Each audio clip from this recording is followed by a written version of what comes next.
Welcome into the Cam and Strick Podcast, episode number 310, baby. Yoink. What up? Have a little more animation than that. What up? 310. I had to think about it. 310? We good on that, Maddie? I look like shit today. I know you do. Why is that? Oh, God. So do I. I look like shit. I just don't have any clothes. I'm sweating. I've had this shirt for 10 years. I'm trying to match. I need a makeover. Oh, yeah, that's... I need a spa to make me over. I need to look beautiful again. Well, beautiful. I look like shit. I feel good. Had a good night's sleep last night, man. It is what it is. Weird dreams. Your skin looks okay. I'm still eating that collagen and all that stuff. My coffee every morning and whatnot. From but First Form? We had a late night Saturday, and then we chilled all day Sunday. And I went to bed at like literally like 7:12 last night. And I look at my phone and, you know, there's people texting you all night. They think that you ignore them, but I'm really literally in bed, you know. But I need a makeover. It's all good. I can admit that.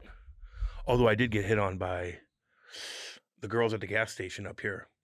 Now they know the podcast because I go in there early and I buy some stuff. They're like, well, what do you do? I go, oh, we're doing what podcast? What's your name? And then you played for, I'm like, oh, yeah. So now they're hitting on me, which makes me feel good. I find that hard to believe that they would even recognize you. They didn't. They forced the issue. They asked me about what I do, and I just told them. And I go, Cam's like, I'll take one of those. I played for the Blues. I go, yeah. Well, can I get another one of those? I played for the Blues and the Devils. And and so anyway, that made me feel good. Yeah, but I woke up this morning. I look like shit. Well, I feel good. You got to get energized, man. God Listen, damn. When you start the day with a little bit of a sweat and a little bit of a workout, Cam, it gets those energy going. Is that how it works? Yeah, and that's how it works. And then, Andy, the workout guy. My God. I'm still sweating from my workout this morning. I've been working out. You jog? You did CrossFit? Push-ups. No, CrossFit is a, and listen, all y'all out there who do CrossFit, maybe you guys can chime in and let me know, but I just feel like it's an injury waiting to happen. Well, it is. Like severe injury. You doing anything is going to turn out to be an injury. It's not like a soft tissue injury where maybe you're out for a couple of weeks. This could be a severe herniated disc, back surgery. God, yeah. You know what I mean? Hell yeah. Like shoulder injuries, knee injuries. You can't start CrossFit right now unless you've been working out. You know how to work out. You know, I saw you work out whenever you trained with us with Rick Wilson. And you didn't do much. That's not true at all. No, it's pretty true. Because I remember you coming in and just talking to me and Patty the whole time about this, that, and the other social event. I'm like, you didn't touch the weights. You wore that outfit in there with jeans on and sandals. Hey, you want to know what a referee said to me this past weekend? What? Because I'm very cognizant. I don't want to like get canceled because of an argument with a referee. So I don't yell at the refs. But I get very annoyed by the referees sometimes. With Tides games? Well, sometimes these refs can't, like you're out of town, Chicago, like costs money. I know. They're calling a million penalties and they're all on us. Just stop calling everything. You know what I'm saying? I get that. Even if it's on us, sometimes I'll be like, that really wasn't. I'll look at the other coach and it wasn't a penalty. Yeah. You know what I mean? Yeah. Just keep the play going. Play the game. So after the game, very serious ref. You know what I'm saying? You could just tell he takes his crap very serious. Nothing wrong with that. I mean, take it very serious. It's 8-year-olds, you know, so you should take it very serious. Very much so. The other referee, not a whole lot of English. His name is Vladimir. I'll give Vladimir a shout out. Very nice guy. But, yeah, just didn't not a whole lot of communication going on. But no penalty. He didn't call a single penalty the whole game. The other guy called every single one. Yeah. And he said before the game, I knew this was going to be trouble when he said, listen, I don't talk to the coaches during the game. And we're like, it's fine. Like, we don't need to talk to you during the game. So after the game, handshakes. We won the game. It was like not a big deal, but I was like, a lot of penalties. And he was like, well, this is the way the game went. I go, yeah, but I think every single one of them was on us too. You know, just kind of like, and he goes, I don't talk to coaches wearing denim at this level. Whoa. He said that to you? Wearing denim? Yes. What's denim again? Jeans. Oh, yeah. Like, you want me to wear like a suit? For the 8-year-old, he said that to you. I don't talk to coaches wearing denim at this level. See, that's where I was like, oh god, I couldn't. All I could do was laugh. I was like, it's one of the greatest lines I've ever heard. Pretty good. I'm like, way to go. He got you. Hey, were you wearing a jean jacket too? No. What's wrong with you? Not a jean jacket. Just jeans. Jeans. Do you have sandals on? No sandals, though. Don't wear sandals on the bench. I was gonna say because if you had sandals on, I wouldn't talk to you. Well, because a kid could step on your feet. Well, yeah. Too. Well, yeah. I had my and it's cold my and shit it's like kicker boots on. There it is. You're a concrete worker. That's what those are cool. Yeah. Those are cool. So what do you think of him saying that? Well, he owned your life. He owned you. Can I wear denim on the bench for 8-year-old hockey? Andy, I'd be wearing sweatpants. What are you talking about? You paid for it. But that gives you an idea how serious he takes his job. Yeah, that's goofy. He thinks he's officiating like a professional game. You know what I mean? It's a bigger sign that it's probably hard to find guys that want to do this stuff. So you're going to get kind of weirdo dudes and guys that take it too serious or guys don't give a fuck. Yeah. Maybe you'll get a Seth mixed in there once in a while. Be careful. Why would you want to do it? Ref? Would you want a ref and you call 15 penalties and I'm on the bench and I'm looking at you and they would fucking, it's too much. So, I don't blame the refs. Sometimes they have to be serious just to probably calm everything down. I don't know. But don't call 15 penalties. I don't give a shit if the kid hooked them or not. Just let him play. Just let it go. Sometimes it's better for the kid to realize that he got hooked and they didn't call it, and then he could sort that out, with his mindset as a young kid and a hockey player too. So I get you on that, man. Not to mention it costs money. Yeah. You're up there spending money in Chicago. Some of the refs don't understand. They see like the hits close to the boards, and I get those are dangerous, man. So call those. No doubt. But you know what else is dangerous? These slew foots in front of the net by these kids who are being taught. There's no way they're doing it on their own. They're being taught to slew foot in front of the net? I think they're taught to take out the kid's back of his skates in front of the net. Is it more of a cross check or is it more of a slew band foot? With their stick or their skates. Not good. No, because that's where you hit your head. What are we doing here? Well, if they're older, you tear an ACL too. You know what I mean? Well, yeah. Well, yeah. Or you could tweak it as a kid anyway. What coach would ever do that? Do you think kids would know to do that on their own? No, they probably. I bet you when they're being coached, like they're being taught how to defend, net front, whatever, and they're like, "Hey, here's a little trick for you. This is what I used to do in my in my day. In the 80s, I would just kick out the back of his skates or just slash. Do you really think the coach is saying that, or do you think? Maybe the kid's doing it on his own. I don't know. Because that's an easy way to get him down. Maybe. So the kid could figure that out instead of the coach telling him to. He could. I don't want to blame it on the coach. Well, you kind of did, and that's why I'm like, God, that would be the coach is a fucking moron. Then that's a fucking moron to do that, dude. This is what happens with 8-year-old hockey. Push him out of the way. So the last game, we're ready to go. We're talking to the kids on the bench. They're about to go out for the opening faceoff, and there's no referees. Oh Jesus! Now the home team is always responsible for making sure there's refs. It wasn't a tournament or anything like that. Yeah. So these were just games going up playing against 2 teams from Chicago, and so the coaches are on the other bench. They're just like, we don't know. And we're like, well, maybe you should go make a phone call or figure it out. Get on see where they are, or go put your own skates on. You may have to ref the game. And they're just like, we don't know where he is. And I literally walk over there on the ice. I'm like, we don't know. Well, what are we gonna do? Are you gonna call somebody? Is somebody else calling? Are we on it? What are we just gonna stand here? We drove 5 hours, and it's 7 a.m. Okay, so we got out of bed at 5:30 or whatever to come here. Oh, so it's dude, do I need to go up there with you and settle this shit? So anyway, he's like, well, I don't know. So then finally the coach leaves the bench, and he put his skates on and he officiated the game total shit show. Whatever, he was fine. But that's unacceptable though. It is. I mean, completely unacceptable. 5-hour trip? I would never let our team. I'd be so embarrassed. Yeah, that's a Hoosier move. If it was our team and a team came in town from Chicago and we didn't have referees show up, man, I would figure it out. That kind of pisses me off too. God, you got a lot going on at that age group, man. Coaches telling the kids to slew foot in front of the net. I don't know about that. But the kid's doing it anyway. The coach needs to be like, stop fucking doing that. Yeah. That's how kids get hurt. And this whole Patrick Laine situation too. Well, first off, before we get into that, can I just give you a shout out? Hardcore hurricane went down. You know how we are? I drove through it. No, you didn't. Yeah, I did. What do you call the hurricane? The remnants of the hurricane. You didn't do shit. I drove through it on Friday. These people are fucking getting mudslides in their backyard. They are flooded. Hundreds of people dead, missing, thousands missing. In Asheville, North Carolina. Really? Asheville, North Carolina. The first thing that comes out of his mouth is like, I'm the one that's the victim. No, you're not. Hold on. Hardcore. I'm giving you guys a shout out in Florida, South Carolina, Georgia, North Carolina. Asheville's 300 miles away from fucking. Do you know that's one of my favorite cities in the country? What's in Asheville? One of the most beautiful houses in the world.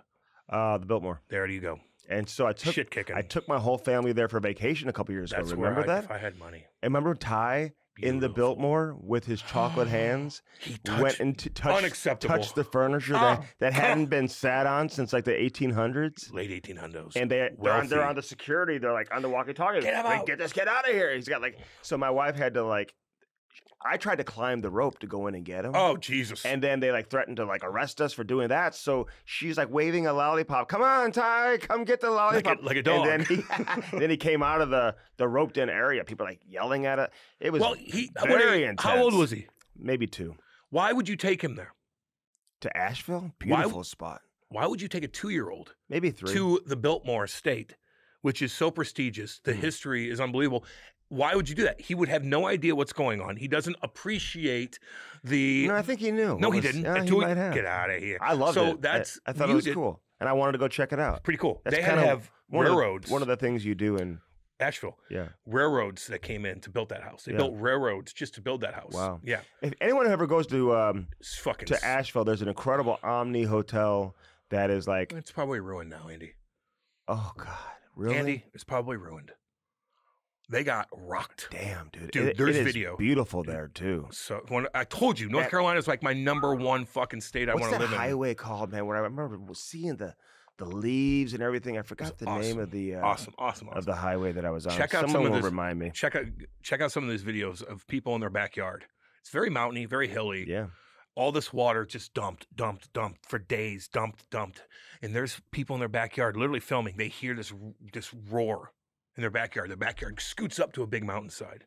They're like, what the fuck is this? They're filming it. All of a sudden, the scariest thing that we have to deal with in Missouri, stuff like that, mudslides, floods, this huge mudslide? A mudslide is where it just rains, and all of a sudden something probably a shelf fell off from one of the mountains where all this ice and stuff like that was built like up. Like an avalanche, but it's mud. But all of a sudden, all these streams stream into each other. And when you get to the bottom of the mountain, you have all this energy of water come through. And these people are filming like, ah. And not to mention, the debris in there will fucking kill you in 2 seconds. Not just water, it's debris of shit and trees and this and rocks and nasty stuff right by their backyard. Just fucking ruins this whole town, man. I hadn't really followed the news over the weekend. Are you okay, though? No, but like... Is Andy okay? I didn't know hundreds of people are missing and dying. Thousands are missing. Hundreds are dead, yes. More so in North Carolina versus Florida? North Carolina. Yeah, I would say Asheville. There's bears up there, too, all over the place. Yeah, that's the last of their concerns. And the great breweries also. In Asheville, North Carolina, they have great breweries.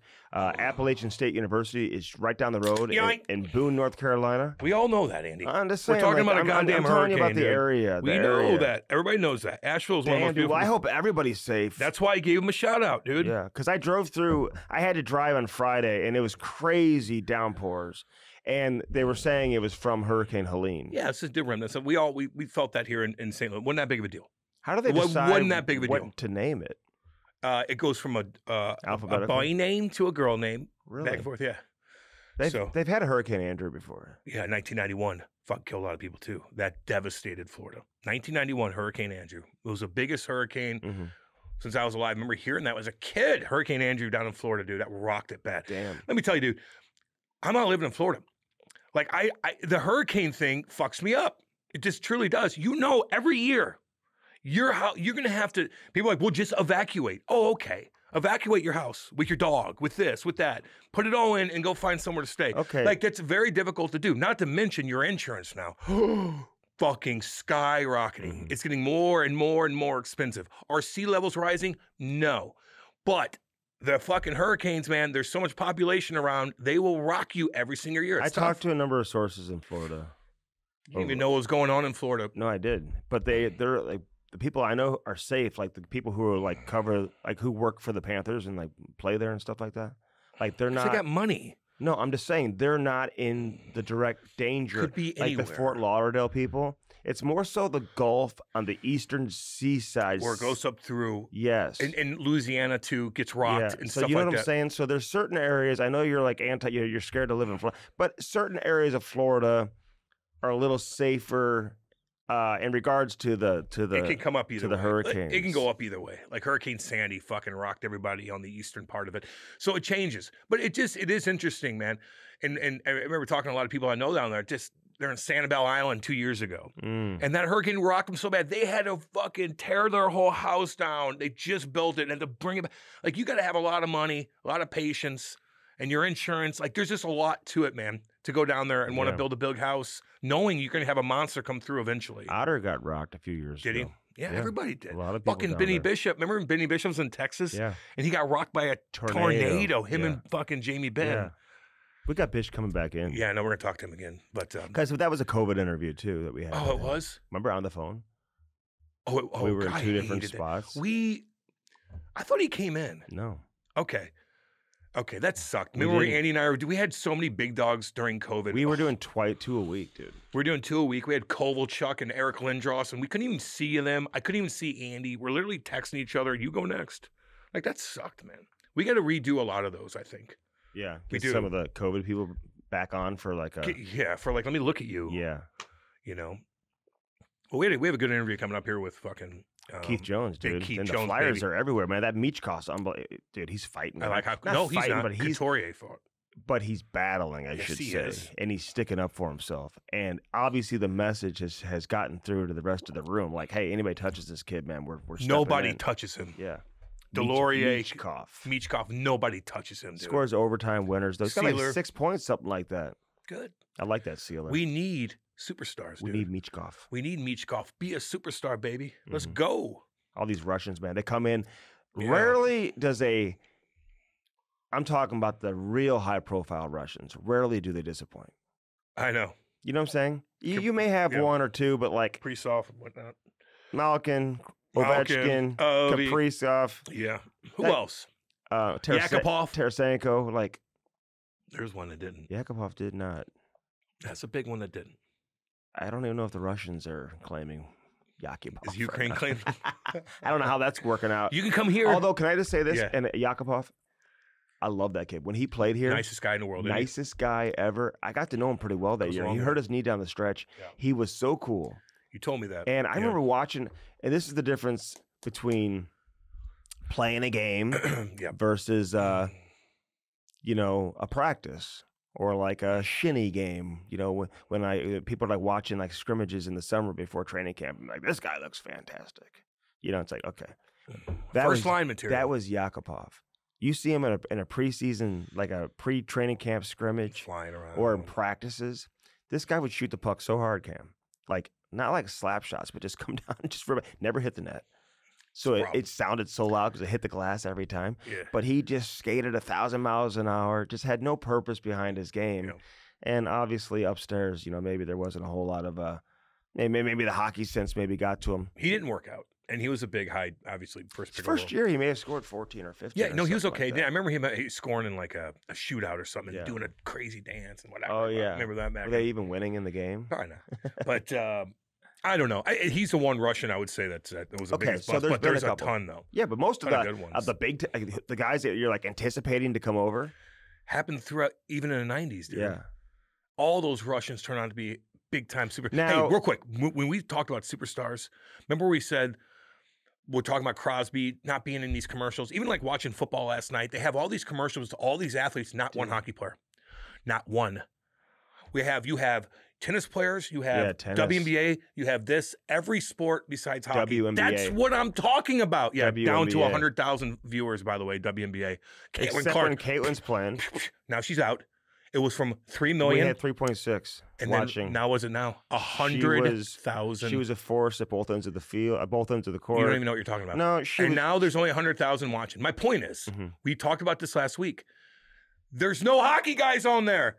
Like that's fucking Sunday night football. You have commercials about all these athletes, not one NHL. They're like, it's embarrassing. It's fucking embarrassing. And there's like a level of arrogance that comes with hockey too, man. Like they need to be humbled a little bit. Like, you know what I'm saying? Like, I think they're too humble. Well, no, I'm just saying like there's a little bit of a level of like, that they're on par with some of these other sports, man. You know what I mean? They're top 4. Okay, but there's a big discrepancy. Like the gap is huge, and now you got MLS coming up, and so you might be 5th. NASCAR, you want to count that? You might be 6th. Like there's, but it's not the players. I'm not pointing to the players, man. I'm just pointing to the people like who work around the league. There you go. Now I get you know what I'm saying? Yes, and it's like we do a great job with what we do. We market our guys perfectly. Real good.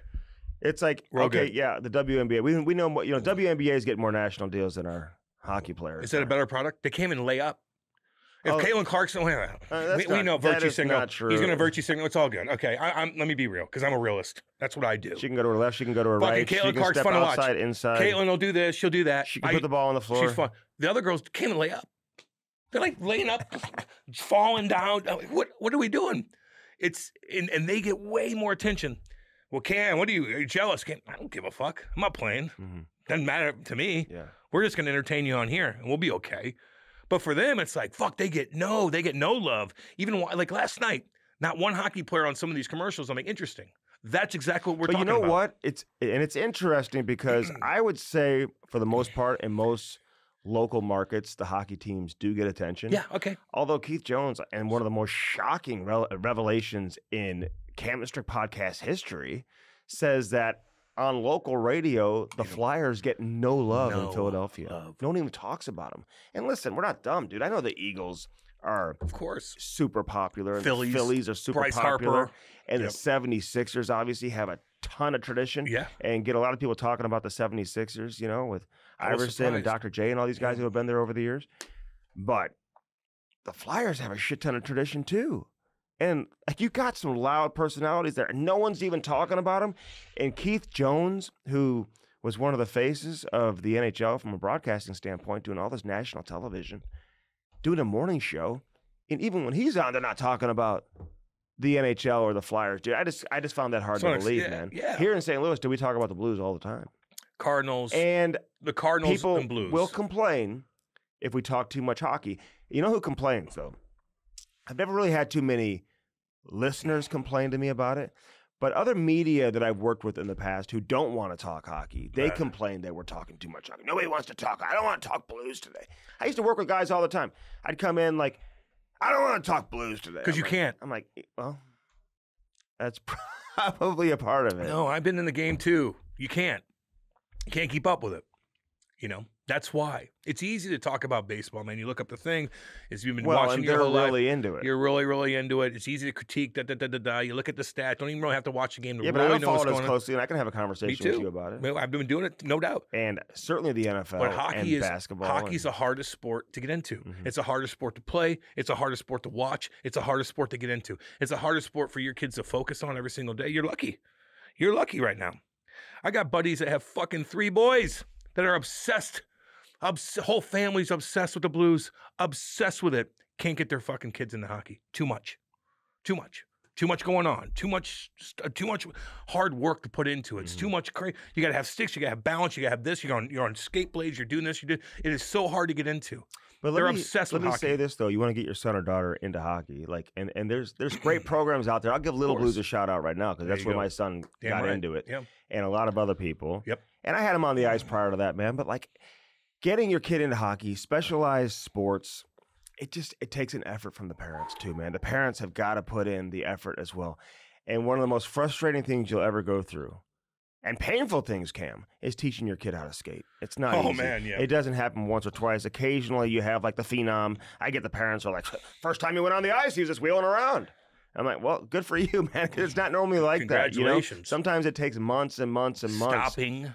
To just teach them how to stay on their feet and to get a stride going. Balance. And then you got to keep taking them back out there, man. So it is ugly for the first, portion of their hockey life. It gets better, but you got to be willing to put the work in, man. If the parents aren't willing to put the work in, the kids just can't do it on their own. It's not a sport they can do on their own. Unless they're just unbelievably gifted. True.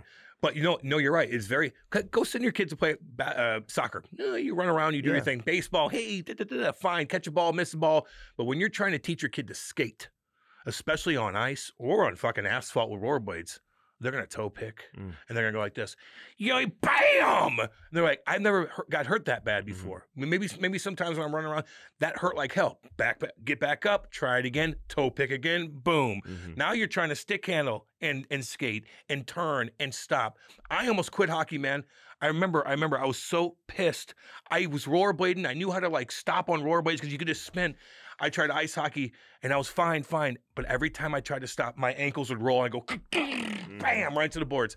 And then finally I did it. And I'm like, this is the coolest thing. Then I started skiing and wanting to stop and spray the ice farther and farther up on the glass. Yeah. But that was the hardest thing for me is to stop. It's cold. It's cold. That's you know what I'm saying. It's cold. It's not a great environment for falling the to the parents boards or the kids, man. And like it takes some real patience. You gotta But once you figure it out, though, once you figure it out, it's such a cool thing to watch. Like you go up and watch Ty dominate up there in Chicago. Like what a cool experience, man. Like they saved my mom and dad's relationship. It almost killed it, but it saved it at the same time. Saved their relationship. Yeah. Fuck yeah, dude. It did. They had something to combine and watch and see that they've helped create. Yeah. Yeah. They were we had shit going on a bit, this, that, and the other. Like it was expensive. They created you. They created me and they got to enjoy, the success. Yeah. Oh, big yeah. time. Together. Yeah. Yeah. And I paid off some of their debt and stuff like that too. So that helped out a lot as well. But it worked out. They, like all that shit came together. I know. I said that to Jeff Brown. Like, I remember talking to him on the phone at the draft when Logan was about to get drafted. Yeah. And I said, hey, when you're sitting around right now, like he's going to get drafted tomorrow, do you ever like look at your wife and be like, see, I told you, it's all worth it. Hit the rock. I know you gave me shit probably every day because we're going here, we're going there. We're going to go do the extra skates. We're going to get up early in the morning. Yep. We can't go on vacation that weekend. We can't go out to dinner that night. Because, that is your vacation. Yeah. And can you sit there and say, hey, listen, see, it's all worth it, like for where we are right now, about to get drafted. And he's a professional athlete that played in the league for 16 years. Right. Imagine just being normal fucking people. Player, normal people creating that and be like, wow, we didn't even know how this works, and it finally did. So if they figure it out, man, it's such a cool game to watch a kid play in, dude. Yeah. It just. But I'm glad you brought that up, man, because it's interesting. I mean, I see Josh Allen getting endorsement. I mean, everyone's just doing Pepsi commercials. Everyone. Did you watch game last night? Any of the games? Yeah. You see any hockey player on any commercial anywhere? No, none. No. But I never do, and that's why I've said several times, and I'm not being critical of the players and everything, but they've got a responsibility in this too. And if I am a Fortune 500 CEO, you got to give me a reason as to why I want to choose you to endorse my product. Just being a commercial, just being a commercial with every other athlete going on. The NHL being like, hey, listen, let's get involved. Like, call these companies and these PR firms and whatever, and be like, listen, we want to get our guys in the mix too. And so people in Canada are going to be like, I see Connor Well, no shit. In Canada, you do. We're in fucking Missouri. Yeah. This is where you need to fucking showcase in United States here. This is what, on fucking Channel 2, prime time, 6 o'clock, Sunday Night Football. There's commercials everywhere with all these athletes, not one hockey player. That's all I'm talking about. Occasionally, you'll see a Gretzky commercial, like a Bet GM or something like that. With Charles Barkley or something like that. Yeah. But who cares about Gretzky? Typically on NHL Network anyway, though. You know what I'm saying? Where's a current player? I agree, man. I agree. Who's the most marketable player in the league right now? If you were to invest money in one player, Bedard is my number one go-to. And you know what else I would to even because it wouldn't cost that much money? Fuck it. I'm getting Matt Rempe. He might not even play in the show this year. Maybe in New York, yeah. In New York, just think he's loud and he'd be cheap. But Connor Bedard, I'd have him everywhere. He's fucking cut up, dude. Watch him like in train. His legs are this big, dude. And he says, I'm Bedard size. No, you're not. Well, I'm thinking height-wise. No, you're not. I might be a little taller. Dude, he's jacked. He's jacked. He's fucking jacked for an 18, 19-year-old kid, dude. And again, I've said this over and over, and I know like last year I was trying to be realistic coming into the season, but his highlight reel, and I know he got hurt and broke his jaw. Oh, he's awesome. I'll give a shout out to Dakota Murmus, by the way. He just broke his jaw. Just had jaw surgery in training camp with the Leafs, man. So get well soon, Dakota. We're thinking about you. But Bedard went through the same thing last year. But then when you sit back at the end of the season and you watch his highlight reel video, because he doesn't score on every single one of his great plays or when he's beating guys one-on-one. This guy is going to be – I think he's going to flirt with 100 points this year. I really do. I don't know if he's going to get to 100, but I think he's going to get – I think the over-under is 80, and I think he's over 80. Now, those numbers are going to just climb when he when he has better players around him, when he's got and they're going to have some better players around him. Eventually they keep drafting high and whatnot. Yeah, they took that defenseman out of Michigan State. I don't know if I would have done that. I don't know if I would have gone in that direction right now. I'd be looking for some players. I know you want to get a defenseman too, and we'll see how that goes. You could always find. I saw the kid play Leshunov. I watched him play a couple of games at Michigan State. Yeah. Great skater. He's hurt right now. Was just okay in the 2 games that I saw him play in the NCAA tournament here. He's got some real ability. I'm not saying that he shouldn't have gone in the first round or in the top, even the top 10 or whatever. But I'd be finding players to stack with Connor Bedard, man. Give him some support offensively. And I think with his skill set, man, this guy is going to get 80 plus points. Crosby got to 100 points, I think, his first or second year. Yeah, right? no, he did. You know, Yeah. McDavid got to 100 points. Big time. He hurt his shoulder his first Ovi. year, you know, and so maybe it took McDavid maybe a second year to get to that threshold. Stammer, Ovi. But Bedard, man, he is cool to watch, so yeah. talented. So you're saying him, man. You choose him. I like him a of lot. all the He's got the players. look. He's got Yeah. he's got the city. But why isn't even Ovi in commercials? He's in Washington, D.C. in Ovi a did big some. market. Ovi did some cool commercials back in the day. Some Sports Center stuff. I don't think he gives a fuck. Mm-hmm. You You know, watch him do the skate test and stuff? he's so fuck. I love him so much.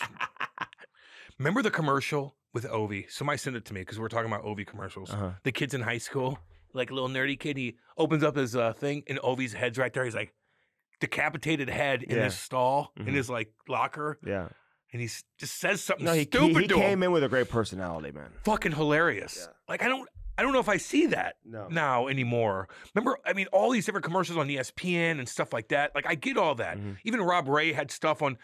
I'm talking Sunday night. The most watched thing going is NFL football, and you have other commercials with other athletes and not one hockey player. Mhm. That's all. I don't give a fuck. Doesn't affect Andy But what and I. does it But tell it you? is What does just- it tell you? They don't give a shit about them. No one cares Exactly. about hockey players. They're not. Or does it say that they're not interesting? Is NHL hockey only?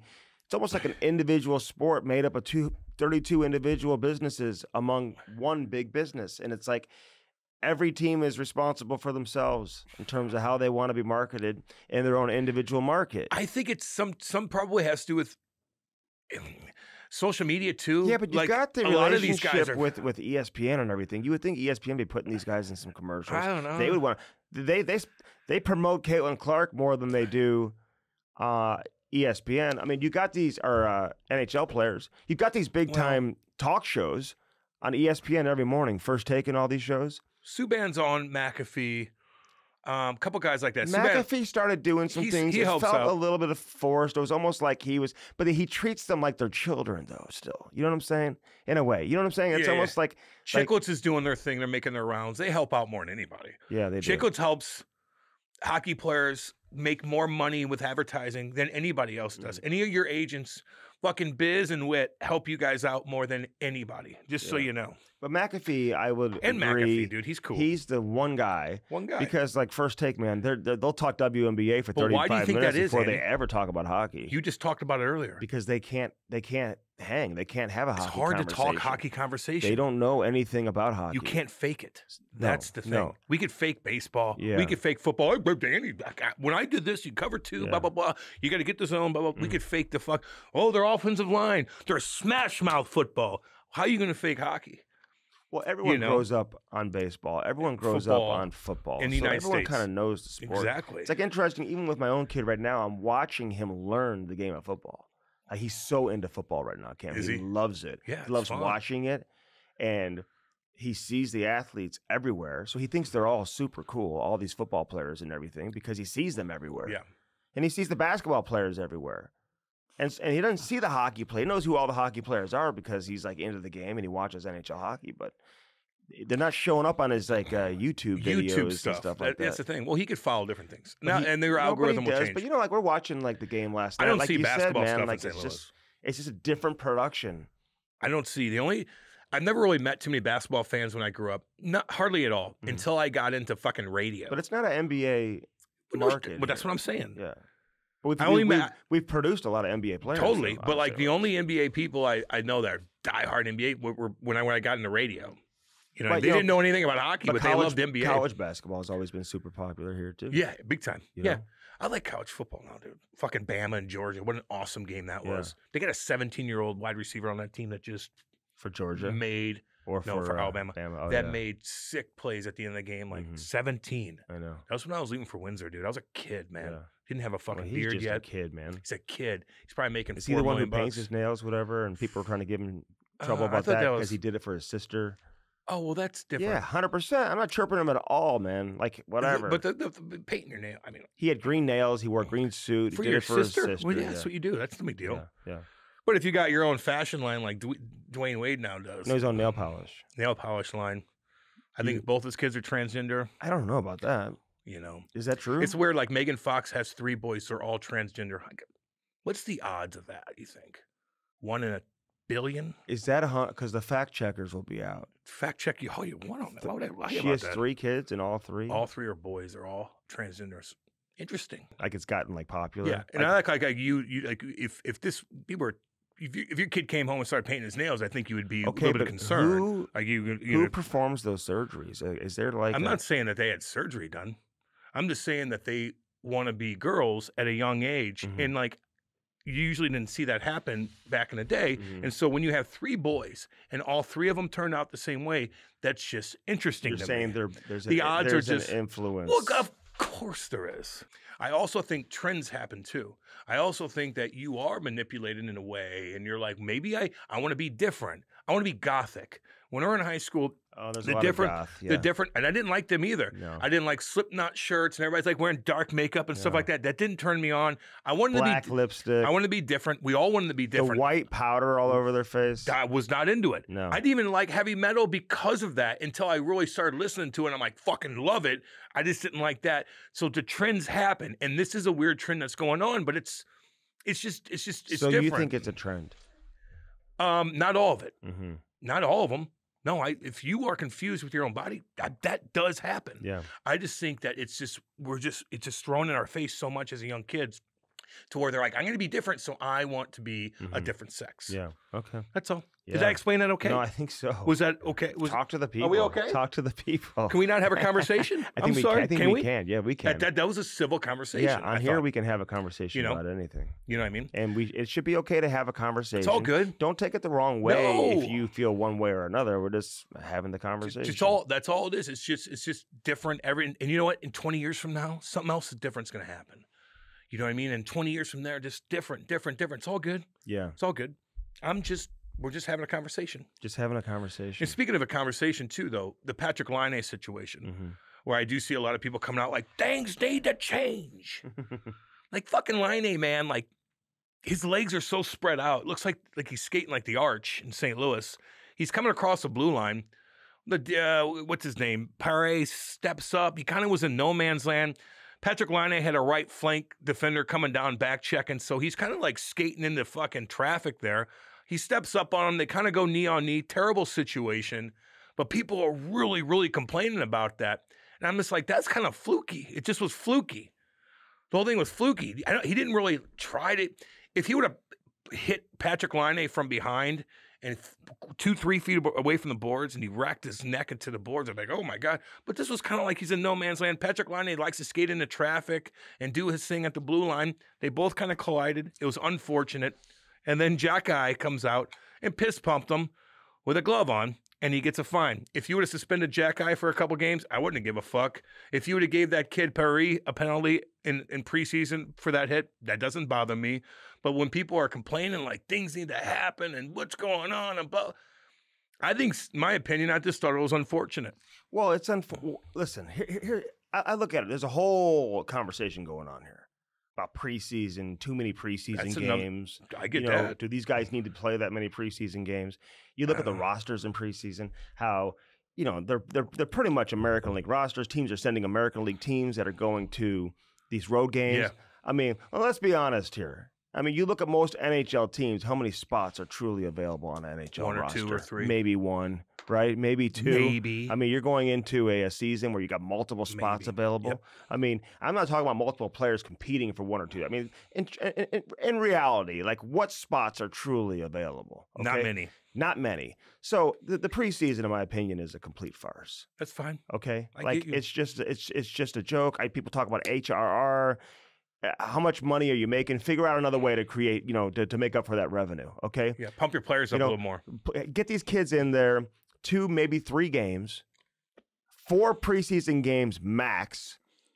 Get your vets in there for 1 or 2 games, call it a day, and they're good to go, okay? You look at NFL, man, where the speed is 1,000 miles an hour. It's a car crash every single play. Multiple. And you got, quarterbacks basically playing 1/4 of an entire preseason, okay? Running backs playing a series, maybe a couple of series over the course of a preseason. Maybe the last game they get in. They used to play for a full half in the final preseason game. They're not even doing that anymore in the NFL. No. And they reduced that game, the preseason in the NFL. And what they do? Reduce it to 3 games, and they added an additional regular season game, right? They tacked one on to the regular season schedule. So, listen, I don't want to see Drew Doughty getting hurt in preseason. That's right. Yeah. And that's kind of a fluke play. His ankle goes into the wall. Yeah.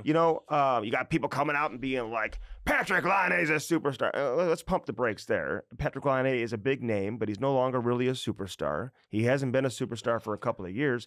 This other kid's trying to make a name for himself, and obviously did something stupid, right? I mean, he sticks his knee out.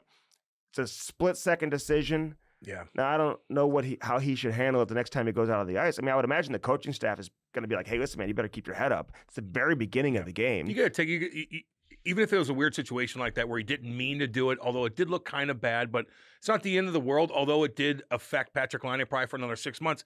But he's in those situations where you do kind of mess up, you got to go pay the piper. Mm-hmm. And he took a beating from Jack Eye, and that's that.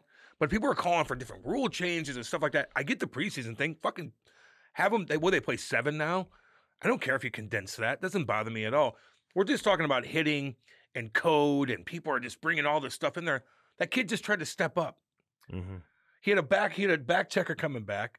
He knew that he was safe, and Patrick Laine kind of stepped around him. Laine's legs are literally, when he skates, are this long, this far apart. He tries to go through traffic all the fucking time. Go? What are you supposed to do? Like, Olay? No, he just stepped up. I don't like him sticking his leg out either. No, I know, but I don't think I just think it was just a weird reaction. Give him a penalty on it in preseason if that's going to change something. It just was a weird play. But a lot of people are coming out and just like fucking attacking this whole situation. I'm like, well, why do you think that is? Why do you think that is? Because it's easy to do. Because it's Toronto and it's goddamn the Canadians. So, and then Jack Eye is going to fight Reaver next game, and it's going to be hilarious. If this was Carolina playing Tampa, you think it would get nearly as much attention? If Kucherov got needed. Maybe if it was Kucherov. You know what I mean? Yeah. But he's not Kucherov, right? I mean, I love Patrick Laine. Came in, had a great rookie season. I wish him the best. I hope he has a quick recovery. He's been going through some personal stuff. Scored 5 goals on the Blues one time. Scored 5 goals on the Blues. It was unbelievable. One spot. Remember, I interviewed him after the game, dude. It was incredible. Remember that interview. Yeah. He stayed in one spot, scored 5 goals. 5 goals. 5. I was like, damn. I remember watching this guy in like the World Cup or whatever it was. Certainly the World Juniors, but I think it was the World Cup. Yeah. Brett Hull was in studio. He was kind of like, they were like comparing him to Hawley. And Hawley was and Hawley was like, no, like, let's pump the brakes. I don't think so. You know what I mean? Hawley's like, you're going to compare him to me. I just scored 700 plus, and you're comparing me to this kid. Hawley's watching him. How dare you? Yeah. So anyway, the whole conversation about the preseason, not to mention guys travel on the day of the game. Exactly. Yeah. You know what I mean? Right. And I know they've got rules of how many vets can play, and it's pro games. I don't think it's NHL games. It's just, I think the NHL preseason is a complete farce. It's unnecessary. We don't need to have this many games. 7 games. You're scrimmaging against each other anyway at high. Evaluate your players in practice. Get back to having some inter-squad scrimmages, which they used to have back when you were coming in. Damn right. And certainly when I was first started covering the game, that's all training camp was. Oh, yeah. It was nothing but scrimmages. Evaluate your personnel in practice through scrimmages. Don't rely on 7 preseason games. I mean, how many of these veteran guys need to play anyway? They don't. Okay? They don't go on the road. Now you want to get them into some home games. You don't want to risk injury. There's too many games. And so I'm on board with that. Me too. I agree with everybody who's saying that. I just don't think this play was that crazy of a play. It's a hockey play that went wrong. It just went wrong. We see it happen. We see this happen all the time where guys get 2-minute tripping penalties, and the guy doesn't, blow out his knee. He didn't elbow him in the jaw. And I know knee on knee's bad. I get that. But it wasn't like a malicious thing that he probably just stepped up like, fuck. Like, shit, this happens in goddamn alumni skates sometimes where you're just like, and it just happens. It was fluky. The kid probably could have got a penalty. Fine. If you want to get Jack Eye a fucking game or 2, okay. But Jack Eye's going to have to fight Reaver. They find him. Georgie, what do you think of that? Like, if he fights, like, what's that really going to... I mean, they fought before, right? When you jump a guy like that and he's not... Who's not even really on the team? He's not prepared, and he's not willing, and that could be a game. That doesn't bother me. Like you could give him a game. Dude, I'm with you. No, I'm Right? saying, what do you think? Like, this sets up a Reaver versus Jack-Eye? Yeah, if I'm Reaver, I'm like, I'm fucking you up. Yeah. Even though if I'm Reaver, I'm looking at Jack-Eye like, no. No, I'll go you now. I get why you did that, but now you got to pay the piper. Even though Jack-Eye went after a guy who's never played in the NHL before. Yeah, no, Reaver. If I'm Reaver, I'm like, no, we are going next game, 100%. And I respect Jack-Eye, I respect Reaver, but if I'm Reaver, like, no. You piss pumped him in the back of the head. Yeah. I know you had a glove on. I don't give a fuck. You protected your hand. Well, that maybe everybody's like, oh, you had a glove on. They shouldn't. Who gives? Dude, that's still fucking knock a guy out with a glove on. You out of your mind? I know. But like, it hurts worse with a glove on sometimes. Maybe that is what prevented him from getting suspended. But that's ridiculous too. You know, so Andy, if you punch me with a glove on right now, I'd be like, God.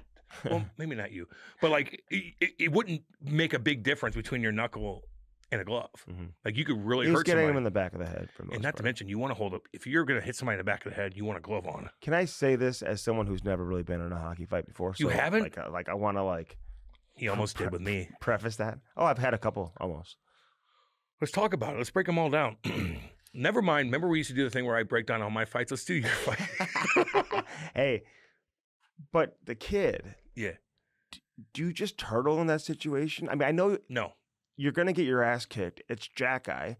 He's going to shit pump you. Stick up for yourself. But at the end of the day, if you're fighting for a spot, the best thing you could do is get your ass kicked while you're trying to protect yourself and while you're trying to fight back. Okay. I would think. Here's how I look at it. You never want to take punches. Just like I told Matthew Tkachuk when Zachy Boy Cassian piss pumped him and he went limp. Don't ever fucking do that ever. And why? Because that's how you get hurt. Okay. Because that's how you get hurt. You get punched in the back of the head. You know how hard that fucking hurts? I goddamn puked driving home when Colton Orr hit me in the back of the head one time in front of all these girls in my goddamn expedition on the Highway 44 because I got hit in the back of the head in a weird spot. It fucks you up. Don't ever let that happen. Stick up for yourself, hold on tight, and ride the fucking bull for a little bit. You stuck your knee out. It's all good.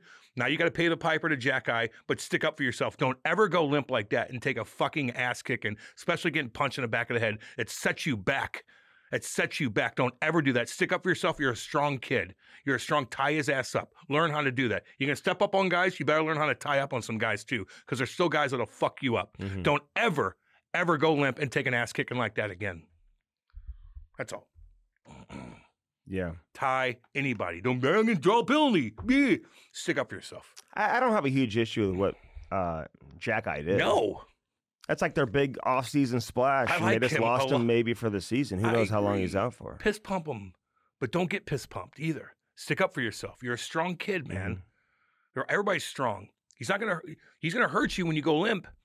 Shit, you tie him up, man. He's gonna try to get out. He's gonna wear his energy. I should know this. I was out of town, but like just kind of following along as this was going on. Did they call a penalty on the play? I don't think so. I don't think they did. I think that's why Jack-Eye was flipping out too, punching the glass inside the penalty box. Would that make a difference? No, but I'm just saying. How do you not call that a penalty? Call a penalty on that. That's a knee on knee. Kick him out of the game. That's like one of the most obvious. There it is, Andy. Calls to kick him out of the game. Yeah, and then settle it all down. Get control of the game. There you go.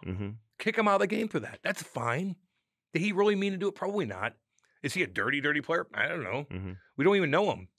But he took an ass whooping, kick him out of the game, settled it all down. Now Reaver and Jack-Eye are going to go toe-to-toe, baby, and we're going to talk about it on the next podcast.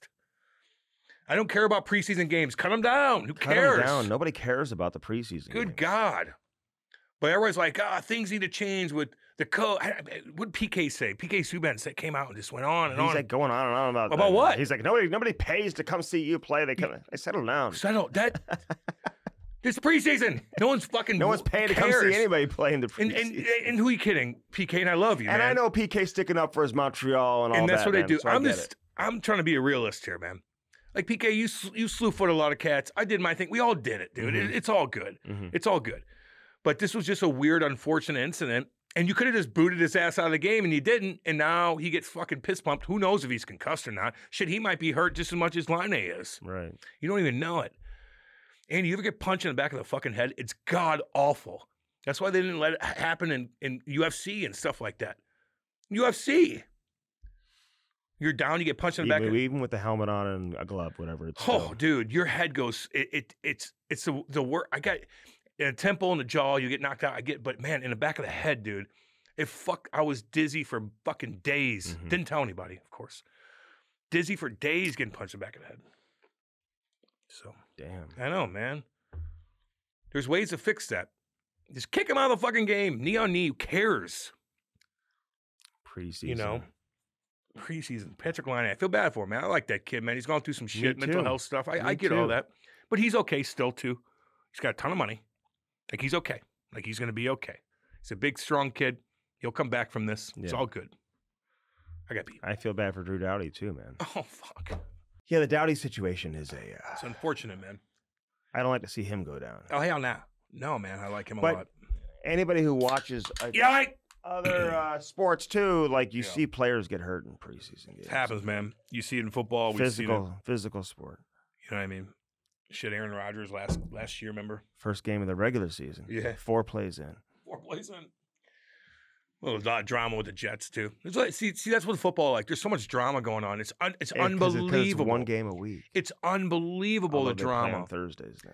It's just nonstop. Tyreek to this, to that. Like, losses are so big to where, like, it's such a big effect. Tyreek's getting, like, thrown down onto the ground right before the game. The first game of the year. Yeah, we talked about that. I'm just saying. He's like, a dipshit, But I'm just saying there's just a lot of, it's just a different, I honestly don't think you can compare the two. You can't, man. I'm just saying, like, you get hurt, dude. You get hurt, man. You get fucking, not to mention, you don't just get hurt in these preseason games. You get hurt in training camp, too. You take a shot to the leg. Like, hockey's so unpredictable with injuries. There's so many ways to get hurt. It's unbelievable. The scariest thing on the ice is what? The puck. The goddamn puck. Skates. The puck is, it's not the skates. The skates will fuck you up, too. Skates will fuck you up, too. Dude, I got scars everywhere. No, the puck is scary. The puck is, dude. It'll break your fucking face. It'll kill you. It'll break your finger like it did. Practice the other day. I didn't miss a shift. Matty Lashoff broke Andy's stand in front of the net. Net front.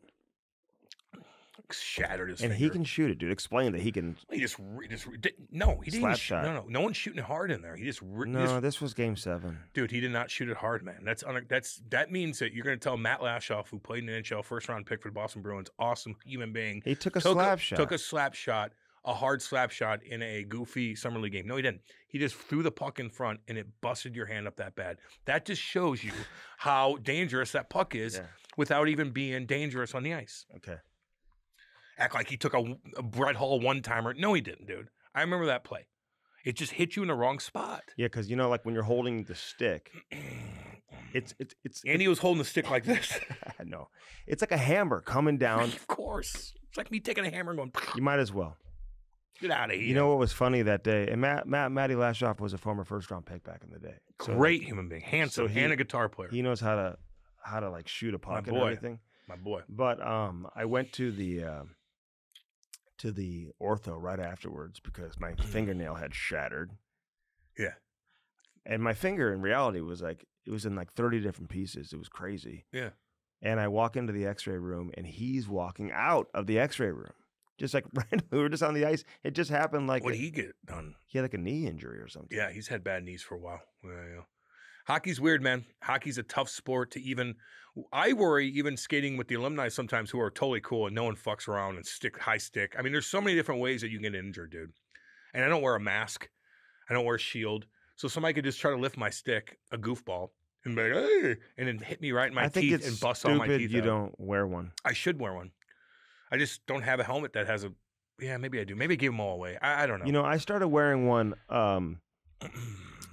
several years ago, actually. A guy on my own team playing in a men's league game, Cam. It was like 11 o'clock at night. There's your first problem. And I was making no money. I was working at a radio station. I was super young and had no health insurance. Oh, God. Yep. He takes a shot from his blue line. I'm like cutting across like towards the other blue line. It just hits me right in the face. My face just explodes. I know. Had to go get stitches and everything. And luckily one of the guys there, his wife worked in the ER and got me in and like kind of took care of me. Well, we know people here. Yeah. Most people don't. Yeah. So that's why it's tough. Like some of these fucking construction workers that don't know people that work in hospitals and are blues orthopedic people that will take care of us because we're part of the system and whatnot. Like we got privileges here. So from that point going forward, I've always worn a shield. I was coaching one time we were doing a drill, and a kid got a stick up on me and like cracked my shield in half. So like, thank God I had one on then. I don't know why you don't wear one out there. I told you. Why? Because I'm just not used to it now. No, I'm rolling the dice. You're trying to be. I'm not worried about my eyes. I'm worried about my mouth. So it's not covering my mouth anyway. Well, you should worry about the eyes. I worry about my mouth getting hit. Like if you're getting paid millions of dollars to play, then I guess it's okay. It's worth it. But what's? I skate 1 time a week, 2 times a week, man. And I don't go in trouble. I know my way around. Shit can go down. Don't get me wrong, but I kind of know my way. If you skate with good players, normally they're going to keep They're cool. Everybody's down. worried about fucking injuring me anyway because they don't want to do it. I don't hook people. I don't do any of that stuff. Mm-hmm. I just score goals. God, I dominated the other day too. Dominated. Holy shit. How are the Halloween decorations coming along? They're doing good.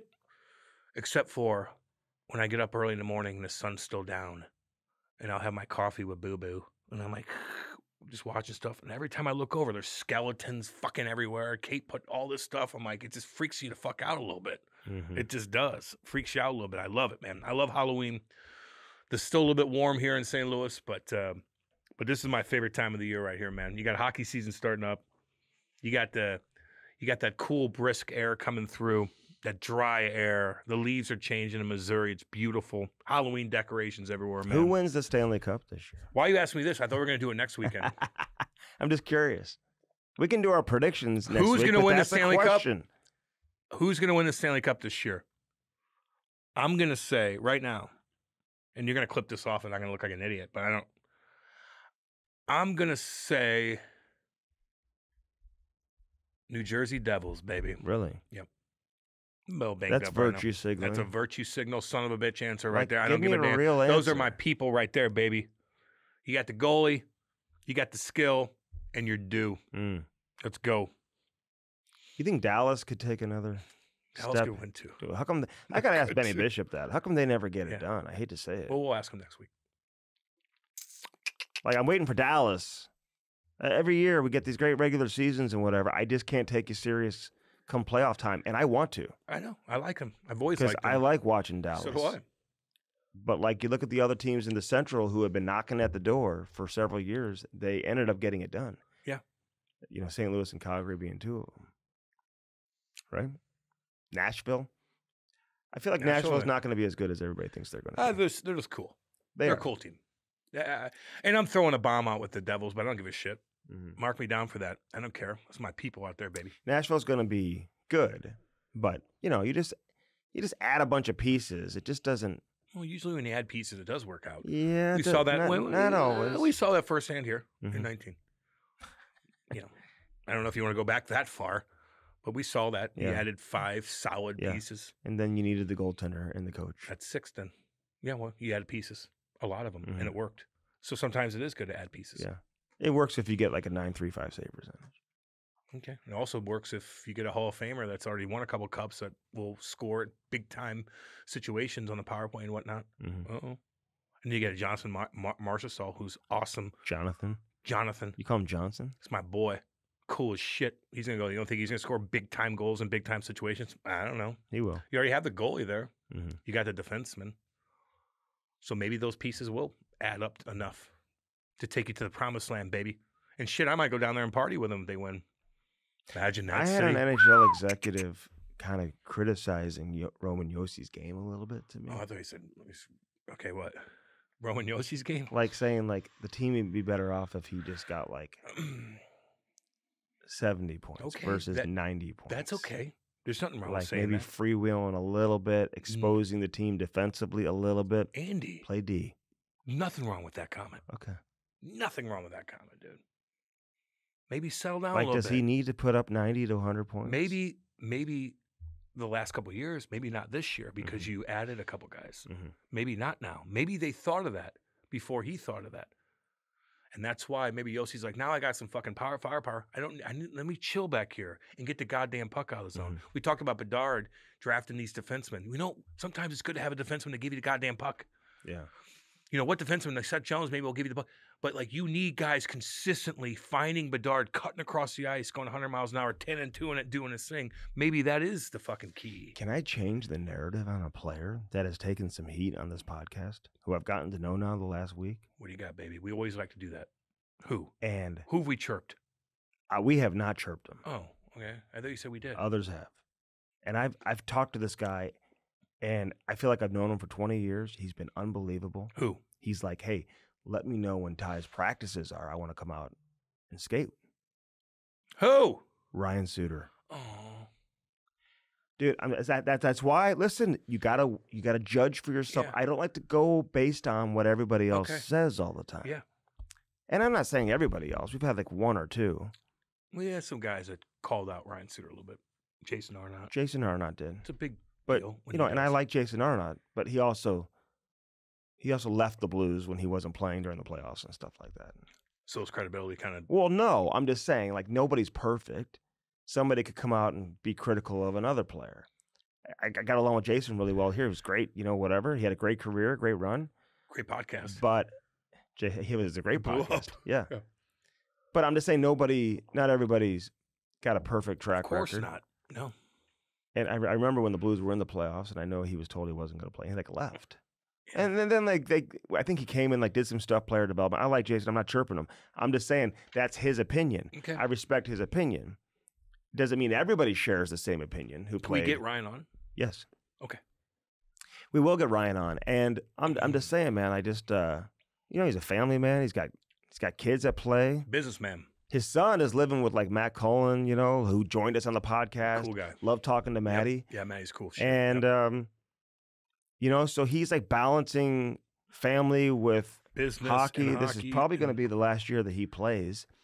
Owns a USHL team. That's awesome. His dad was an incredible person. Yep. I played against Ryan in AAA, man, up in Wisconsin. I think his daddy was around too, coaching. He was the coach, man. Yeah. So Big Gary, Big Gary, what up? We'll get your ass on too. That's his uncle. Oh, well, whatever. No, Gary was a part of that. Gary's his uncle. Okay. Bob was his dad, who passed away a few years back. Okay. Who played on the 1980 U.S. Olympic team. Ah, Andy. And Bob Suter ran. See, these are the people that I love, and this is, to me, this is hockey. I know you can watch the NHL and you can watch the NHL Network and everything, but this is hockey. No, you want to know what hockey is? Hockey's the guy that is at the rink at 4 a.m, who's mopping the floors, who's sweeping the floors, who's running the Zamboni, who's coaching the teams, who's working the concessions, who's sharpening the skates, who's opening the doors. Yep. That's hockey. And that was Bob Suter. Okay. Bob Suter ran that Madison Capitals AAA program forever and ran the midget program. So I was coaching with Scott and Larry Sanderson for 11 years. Two guys, St. Louis Hockey Hall of Famers, and ran the midget program here in St. Louis forever.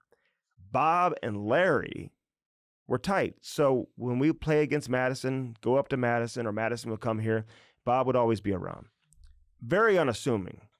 You talked to Bob Suter, no ego. You'd have no idea that his son was a star player in the NHL making $100 million.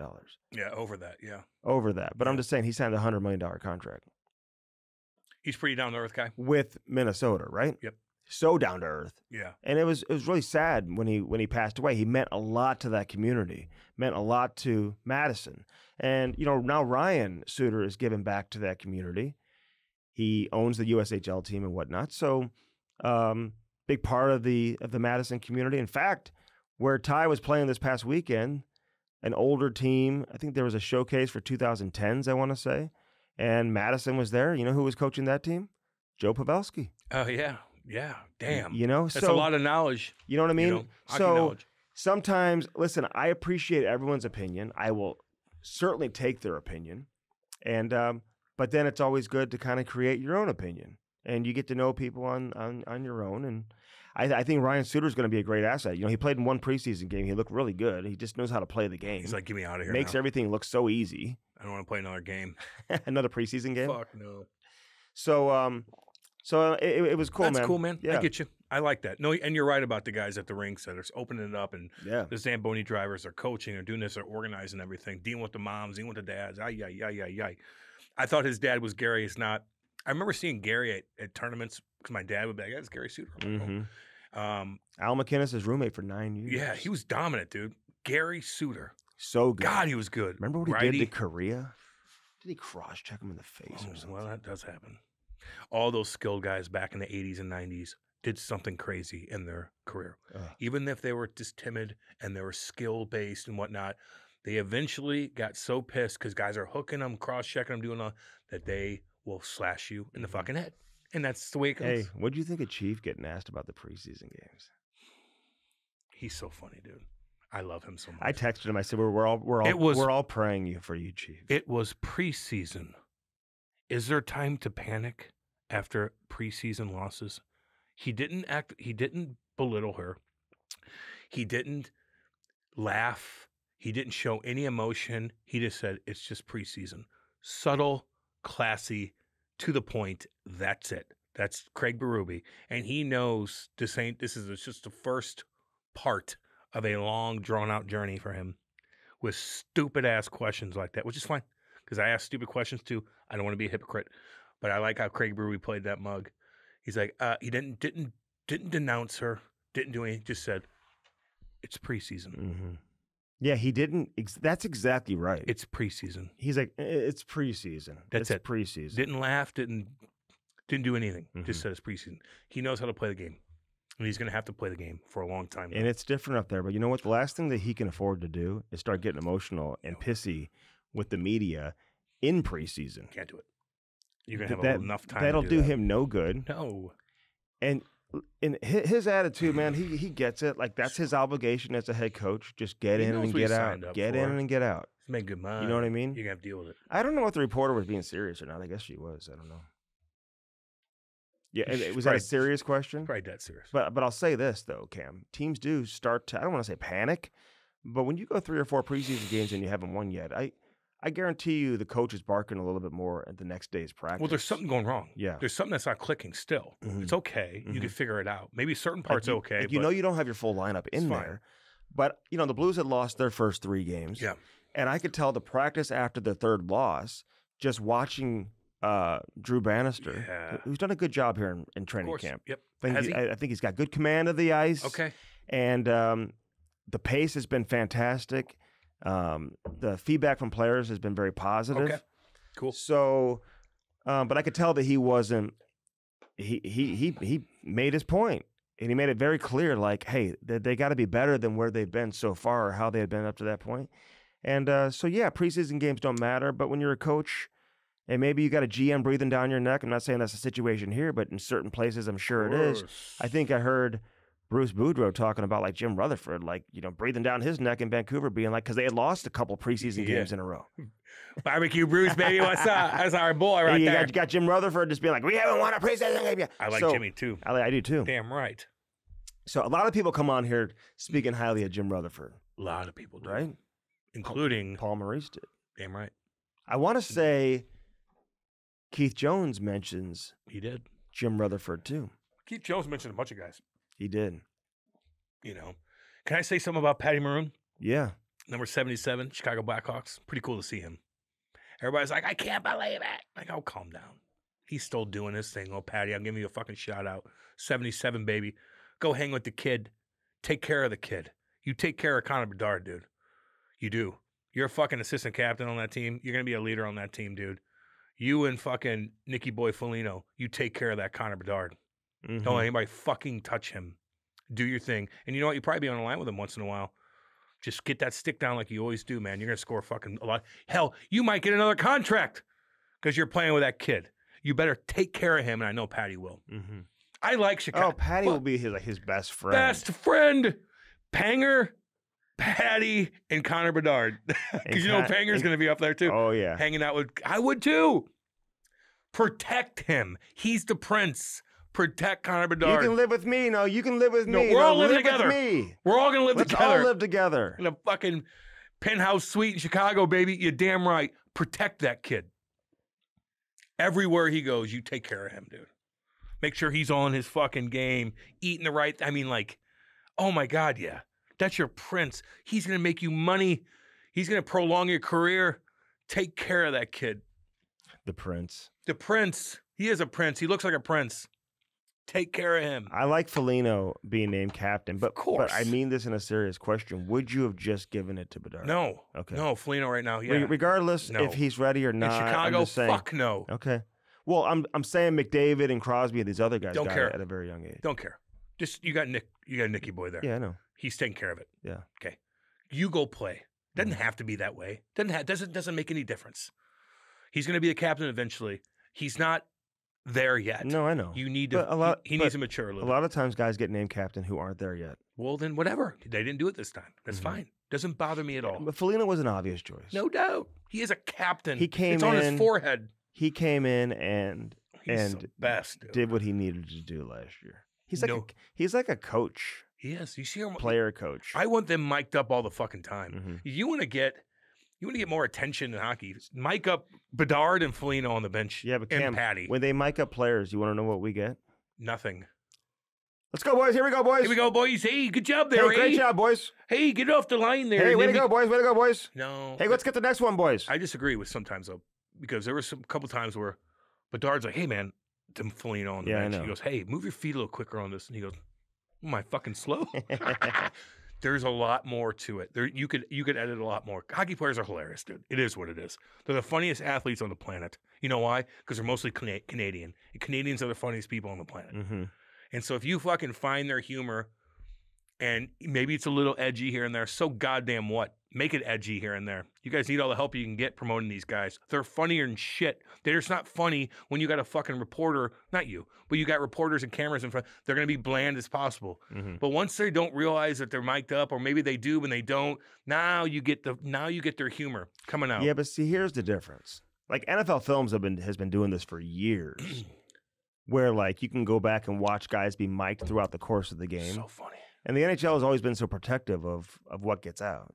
And agreeably so, but there's so many little There's certain things that you need to protect them from. So what's the difference between what the NFL players are saying and what I don't know, dude. Like I just think it's do they way get a more pass? entertaining. Do they get a pass on some of the stuff that they say compared to No, what maybe an NHL player I would think say? they still would protect the NFL players away from things that like would potentially like cost them earnings or cancel them out and stuff like that. You know what I'm saying? That would cross the line from that standpoint, because you know a lot of that shit still goes on the field. Of course. And listen, what goes on the field really is none of our business. I'm not saying we should know everything that's going on. If I was a player, I wouldn't want anybody mic'd. Oh, I wouldn't want to be mic'd. I'd be scared to death. And I don't want anyone next to me being mic'd. You know what I'm saying? Like that is, I don't know how it works. Like I'm going to ask some players, like, do you know if a player on the other team is being mic'd when you go into a game? If you go into a scrum and somebody cross-checks you from behind, do you know if that player is mic'd or not? You call him something, you know, and he's like, I got this. You're on mic. I'm going to get you. You're being recorded. And like, if you ever did that, Mm-hmm.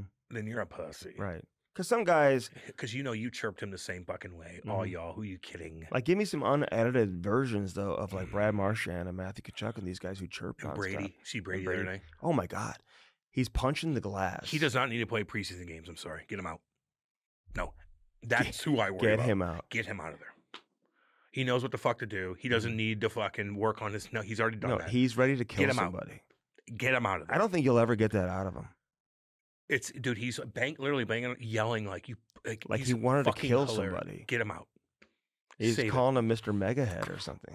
Mega Mind. Mega Mind. Or is he calling him Mega Man, which was an awesome video game back in the day, which is my favorite video game Mega in Man. NES. Mega Man. Badass game. I guess the guy had like a huge head or something. Is that what it means? Don't know. Or maybe he was acting like he's smart. Who knows? Get him out. Get him out. What are we doing? Get him out What of do there. you mean? Because it's just not good for anybody. Don't get him out of there. If I'm Wald, I'm like, I don't want him playing in preseason games. I don't trust him to run around. He might kill somebody and get fucking dinged for 10. Right. Get him out. Get him out. I like it though. That's what I want to. If I'm a GM or a coach, that's the guy I want to be able to control. The guy I got to settle him down. Right. It's better to be a monster. I'd rather settle somebody down than have to Exactly. like go motivate somebody. There it is. You always want to be a monster and control it, than to be a fucking pussy and not know what the next level is. Always be a monster and control it. Mm-hmm. That's what I want. Get him out of there. No more preseason games for you. We'll work on stuff in practice. We'll do extra work here. We'll do da-da-da-da. You ain't playing. Mm-hmm. Last game of fine. We'll get you in. We got the C on. We got a good lineup in. Calm down. Just calm down. I love it. What was he so mad about? Like He gets pissed. He's in Ottawa. Andy. Yeah. There's a lot of emotion. There's a lot Every of game emotion is like in the fucking Ottawa. people critiquing everything, and that's his baby. That team is his baby. So anytime he hears people getting critiqued, like it's on him. Right. He puts everything on himself. Well, he doesn't like to see opposing players try to take advantage of his guys either. Oh, dude. That's why you need a mother. Can we find a motherfucker? Can we find somebody for Brady that causes so Brady could just chill and go play instead of just worrying about every little fucking thing going? That needs to go sign like a Delorier or something like that. So Brady doesn't have to do that. Come on. If Brady, no doubt, just focused on playing, because he got off to a great start last year. And I'm not saying he doesn't focus on playing, but you know what I'm saying. If he didn't have to control and police everything, in addition to being your best player every single night, this guy would put up 40-plus goals. Well, I know. That's what I'm saying. Like find a guy just to balance things out a little bit. Brady is so hardcore that he sees everything that goes on. And like if he feels like everything's on him to take care of that particular thing, whether it's physicality, this, that, fighting, go find a motherfucker to balance him out. That could play, that could hit, that could create a little bit of controversy so he's away from it and it's on this other player instead. Who the fuck is that? Find somebody, Ottawa. You got to protect your superstar. It's preseason. Yeah, it's getting out of control. He's going crazy. You know who'll be great for him, though, is David Perron having him there. Oh, yeah. Perron will sell things down. He's a leader on that team. He'll score big-time goals. He'll be in the mischief, too. He will. But although he'll create things, and then now Brady might have to take care of Perron. You need a motherfucker. You need a Rempe. You sign that song. I want Rempe out of New York. Get him out. Get him in Ottawa. Protect fucking Brady. I want Rempe out of New York. They don't let him talk. He can't do anything. He doesn't even play. Put him on Ottawa. Now Brady won't have to do a goddamn thing. He'll just sit back and score. Brady, how'd you score 45 goals this year? Well, didn't have to fight. Yeah. I wasn't even mad because I knew Rempe was creating all the chaos. All you have to do is play hockey now. Get out of here. You better find somebody. Out of here. Fucking Brady smashing the glass already in goddamn preseason. He's punching it. That's my boy though. That's what the fuck I want you, and I want to control you as a GM and a coach. That's what I want, dude. Yeah, some of these teams just look like who was the guy on PBS who used to paint? Ross. Yes. I love him so much. I'll get stone cold Steve Austin. I'll tell you that right now. Stone cold. And just sit back and watch him paint these beautiful landscape. Yeah. Beautiful landscape. I know. Ross. What's his last name? Bob Ross. Bob Ross. That's my boy. He's got What's paintings. his last name? Ross. He's got paintings everywhere. That's his last name. His family has hundreds of millions of dollars worth of paintings. Really? And they have his paintings? His paintings. People will buy those paintings for millions of dollars. Why don't they sell them all? Probably because they don't need money. Bob's just like, he died, he did his thing, and they're like, maybe we will, maybe we won't. Okay, so some of these teams look, it's like Bob Ross with the paint palette. They got a lot of pee. I just don't know how it's all coming together. He just talks like this. I know. Oh, it's very calm. He's like, the trees and the back. I'm gonna put a happy tree here. I'm gonna put a happy tree. And I just feel like it's I feel ASMR. better. ASMR. That's my ASMR. What does that stand for? It's like a state that you get into. When I go get a haircut, I go to an old man. I get ASMR in the haircut. And I will go. I told you, this old man who's 90 years old, veteran, awesome guy, fucking little dump in Eureka that I go to, and he just sits, he doesn't even say one word because he knows I'm sleeping. My head will be like this, and he will just, and I will be drooling on my stuff like. That's when you drool on yourself. What I want, right there. ASMR. The other day, ASMR, Cam, baby. I'm at the rink, and it was like the furthest rink from my house. Where? Pacific. Don't knock Pacific too much. There's my people out there, baby. I'm not. Don't you do that. So shit kicking. I'm walking out of the rink with Ty. I just left my bag and stick at the rink. I just left it there. I just walked out without it. So Ty get a penalty or something where you piss at the refs? It was practice. I just left it. I don't know. I was just talking to another dad and just walked out and just left it from behind. And I thought of you because a dad picked it up. I'll give him a shout out. Tim McCarthy, I'll give him a shout out. He listens to the pod. Tim. Yeah, you know Timmy? I know Timmy. Goalie. Yeah. Yes. What's up, Timmy boy? What up, baby? Dude, he lives in Eureka. Yeah, some of my people. So he had my bag. I went all the way out to Eureka to pick it up. You're lucky you got good people like the people in Eureka, Missouri, where I came from, to take care of you. Yeah. Just so you know, those are good people. Good people out there in Damn good Eureka. people. They'll fucking take care of you. They don't know who you are. They will. Dude, I'm telling you. My dad needed anything. He can come out. He doesn't live in that neighborhood over there, does he? My dad lives in blue collar does part he of live Eureka. right there? In Augustine Heights. Is that, you know where he lives? He lives probably in Hilltop or something like that. Somewhere around there. Legends, maybe. That's the wealthier part. But my people in Eureka will save your life for you. They will help you out, go out of their way to help you. That's what I like, dude. Okay. My dad could ring a bell, and people are like, what do you need? Your sub pump? What's going on? Yeah. All right, let's get to Keith Jones, man. I don't want to leave the people Yeah. waiting any longer. Yeah, Great we're conversation. All you Philly fans, man, we're pulling What's for you up? this year, too. We are, man. I like the Flyers. I think Maddie goes in ASMR when he listens to us. He could like fall asleep, no issue, just relaxation. Matty boy, Salem, Missouri, right there. Shit kickingville. Firstforum.com/Camistrick. Use our link, man. Enter our sweepstakes. Still have time to get it in. I don't know when we're gonna announce this a winner very, very soon. We love winners. everything at First Forum, from the bars to the protein powder to the brought some of those electrolytes, the flavored water keep you type stuff. hydrated. Oh yeah, the hydration sticks, man. Those were great. But buy something from First Forum using our link, firstforum.com/Camistrick. Send us your order, and you're automatically entered. You'll get a prize pack from First Forum. So again, do that today, baby. Damn right. It's easy to do. Hat Launch and hatlaunch.com. Cam, at Hat Launch, you get what? Well, you get best quality service. You can pick out any hat you want. If you got fancy football, you got your kids' basketball team or football team, their hockey team, their baseball team. Hat Launch, create your hats for you. They do an awesome job. They're right here in the St. Louis region, actually Yes. right there in Illinois, but they're right around here. So if you got a team that you guys all want to look sharp and do your thing, you go to Hat Launch. They're the best in the business. And they'll make shirts too. America's #1 source for customized hats. It's so easy, man. You just send them your logo, and then they play around with your logo, and they create incredible merchandise for your business. And it's a quick turnaround, best prices, best quality. So hook them up and make sure you tell them that we sent you. And they'll hook you up. Danny Boy and everybody. Danny boy. Yeah. They're the best. Hell yeah. Little shout out. To Danny Boy. And everybody over there at Hat Launch, hatlaunch.com. Sparks, Cam.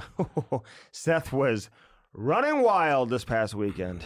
A lot of kids are toe picking and falling to the boards and hurting their AC joints because of dipshits like Seth. Seth sharpened those skates. Well, don't have that happen. SparksHockey.com. Why Use would you our promo have code that? Cam and Strick. Saves you more money than Black Friday and Cyber Monday. Yeah, Don't go to yeah. don't But go to why would Seth. you have some dipshit kid sharpen your kid's skates before a big tournament? Why would you do that when you could have a Sparks and you press a damn button and it goes, nyang, nyang, nyang, nyang, nyang, nyang. Done.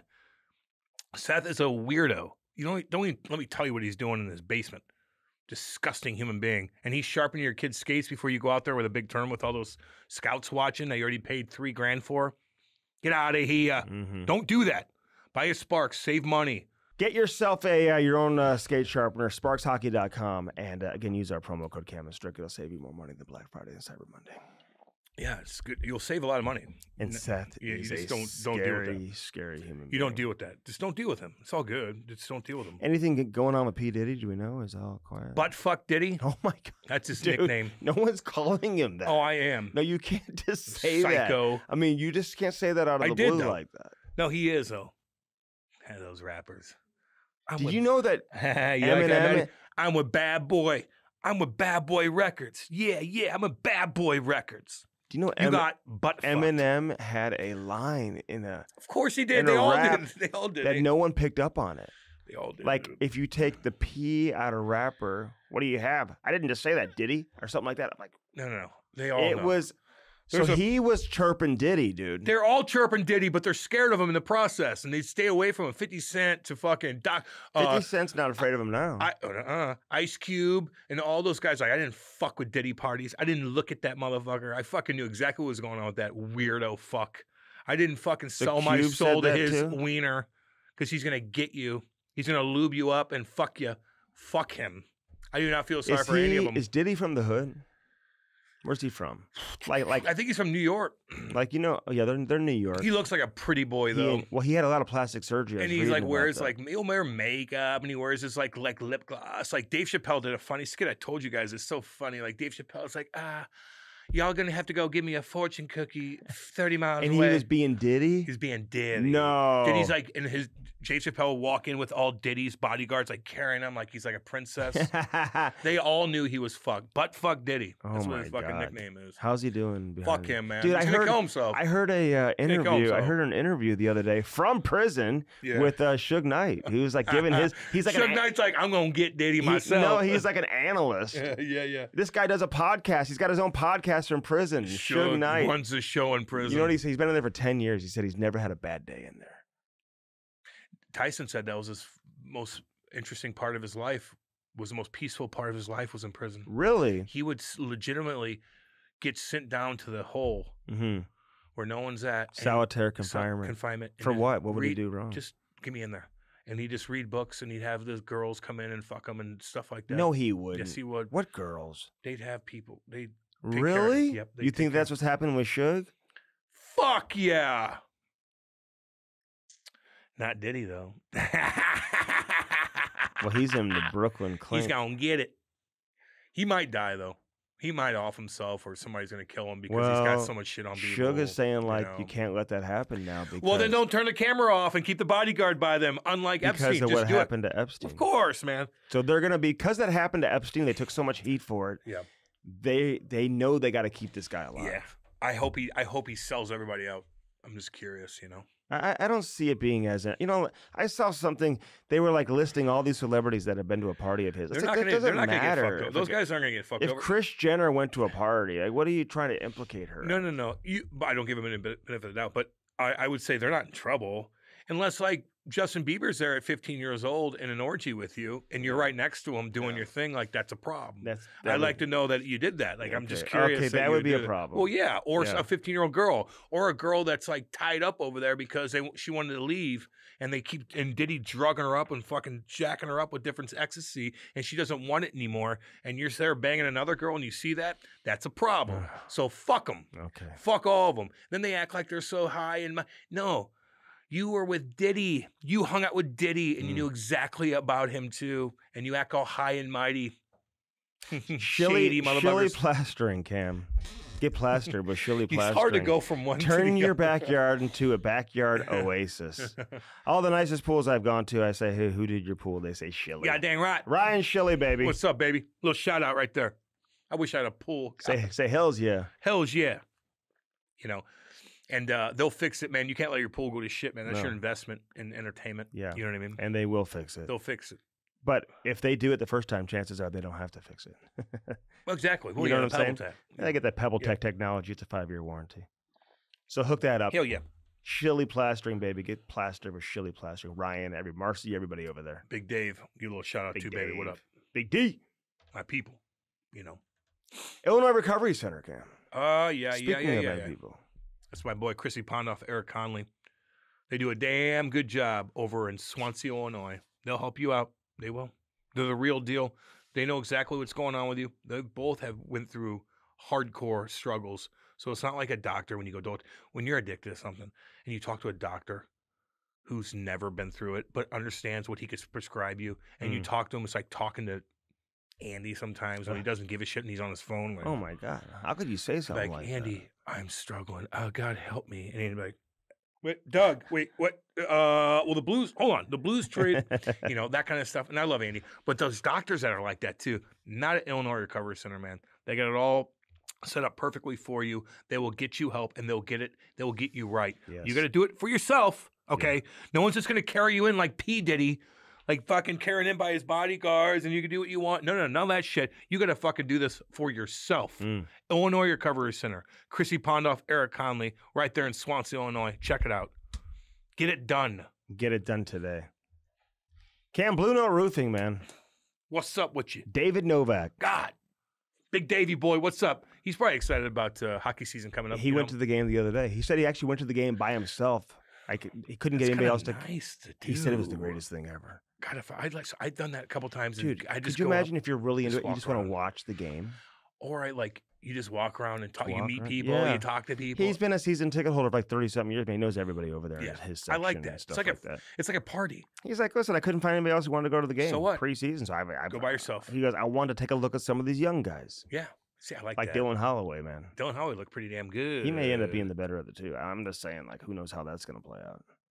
And the other one's going to be damn good, too. How's he doing? Broberg, good. Yeah. Just kind of like Solid. It's preseason. Again, like. No, but you need to still do something. Oh, he can skate his ass off okay. and stuff like You that. know, You know. I can't wait, dude. Yeah. There's a lot of cool stuff coming up. Yeah, I know.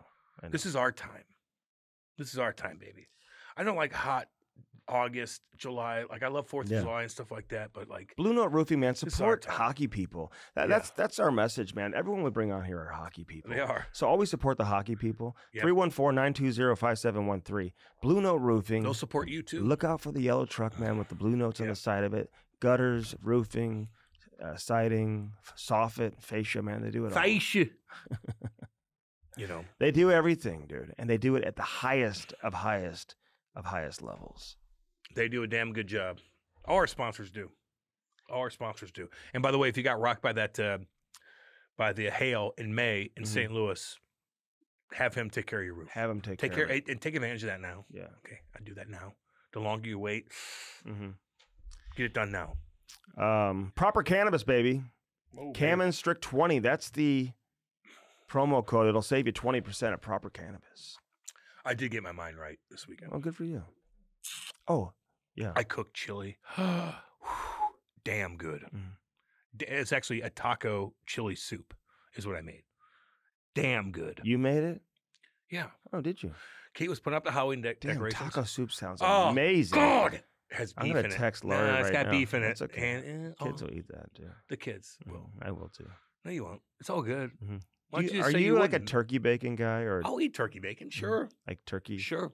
You know, Mhm. I'll eat anything. I am not picky at all. I made shredded chicken sliders last night. Those are good. Barbecue sliders. Yeah. They were so good. And you can put them in a little pan, put It was foil like over pulled them. chicken. I made it out of a crock pot. Do you take the little Hawaiian buns, cut them Yes, in half, yeah. and then put it in the oven With and a little then- butter in them yeah. and then put some cheese on it. Yeah. and then it crusts up a little Yeah, bit. yeah. Then you could save those the next day, put them back in Dude. the oven. You know. Pulled chicken in the crock pot That's- barbecue sauce. Yeah. Damn. All right, Andy. Damn. it was See, good. now you're talking. I love cooking. Because sometimes I don't know you. No, I know what to do. No, because you are I know like what to everything do. about you is kind of like I know you're, what to do. You're I don't know with you. Like I'm just telling you I know what to do. you got to have certain eye drops. Fucking Yeah, I panic do. mode. And if you doesn't have Tito's, the food situation's out of control. I don't know where I could take you to Yeah. be like comfortable enough to where you're You going guys to be want to go out to comfortable. dinner Saturday night? We're going to go out Saturday night, I think. Oh yeah, where? I don't know. We'll go somewhere. Yeah, but See if I where can get- though? See, see are if I can you get Cam to get are out you of the house. picking the restaurant? Like, what is it? You Is want it to a pick vegan? It? No. There's gonna be a We'll vegan go to a one? good spot. You guys should come. All right, like I'll do that. Saturday night. I'll do that. Okay. You know, I could do that. Okay. It's all good. You have plans? I or- did- I don't know. I gotta look at my. Actually, shit's getting Look at built. my calendar. He says. He starts. What are you looking at now? No, I got people paying me to do a lot of things coming up Oh, here, yeah. man. I'm sorry. Like it's hockey season, you know. Proper Go- Cannabis, man. Use that promo code CAMMONSTRICT20. It's going to save you 20%.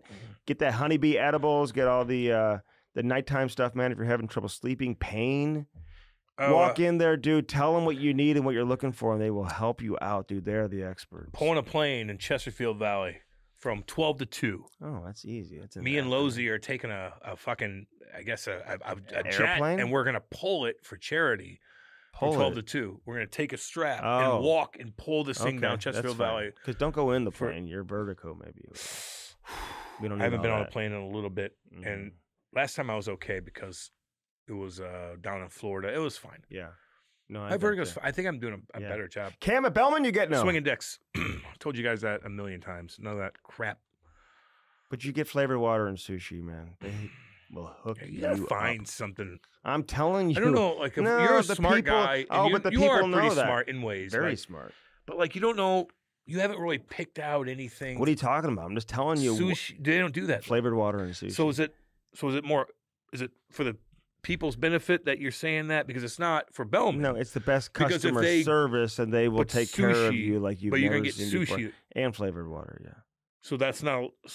No, it's not anything. It's just Andy thinks we're benefiting from that statement. Meanwhile, Bellman's like, there are people walking in there like, Where sushi anywhere? No, that was a joke. Somebody from Bellman sent me They're like, oh, that was a joke. A message one time because somebody put that on there. Yeah. On there, like when they, how you email about cars, do you have sushi and flavored water? And they're like, no, we don't, but we have damn. Yes, they do. They get good service. They got Buick GMC on one side of the street. Yeah. And they got Chrysler Dodge Jeep Ram on the other side. I saw those Wagoneers all over the road, man. Floating. Just floating Fucking on the road. Float on those damn things, man. Those Wagoneers are awesome. They're really, really nice. So nice. 100 grand. A little more. 110 probably. Yeah. But damn, dude, like you're floating. Inflation. I told you I had one of those that they gave me to drive for a bit, and I was driving 50 miles an hour, and it was right where 100 in Manchester, if you know Missouri, which I don't know. There was somebody took a stop sign, they beat it up, and they threw it right in the middle. Oh my God. Yeah, so I'm like 5 o'clock in the morning going to work for. You ran over it? I saw it 5 feet in front of me. This huge XXL Wagoneer. I go like this. I turned that thing on a fucking dime. You're lucky nobody was behind you. Lucky no one's right next to me. Or to the side. It was pitch black. Who would do that? I don't know. Kids. They beat it up. They threw it right in the fucking street. Stupid. I go, 2 seconds. This big ass hey, fucking we're thinking machine. about all you from the hurricane, that all you guys are safe. I was. No, I am too. Andy was thinking about himself because he's driving up to Chicago and he had a little bit of a rain because of the damn thing. Meanwhile, it's killing people down in gosh dang North Carolina, flooding beautiful historic towns. I'm thinking of all beautiful in Asheville, North Carolina, South Carolina, Georgia, Florida, hardcore. Bellman and Bellman.com. No swinging dicks, All right, Keith Jones, man. Right here, baby. It's our boy.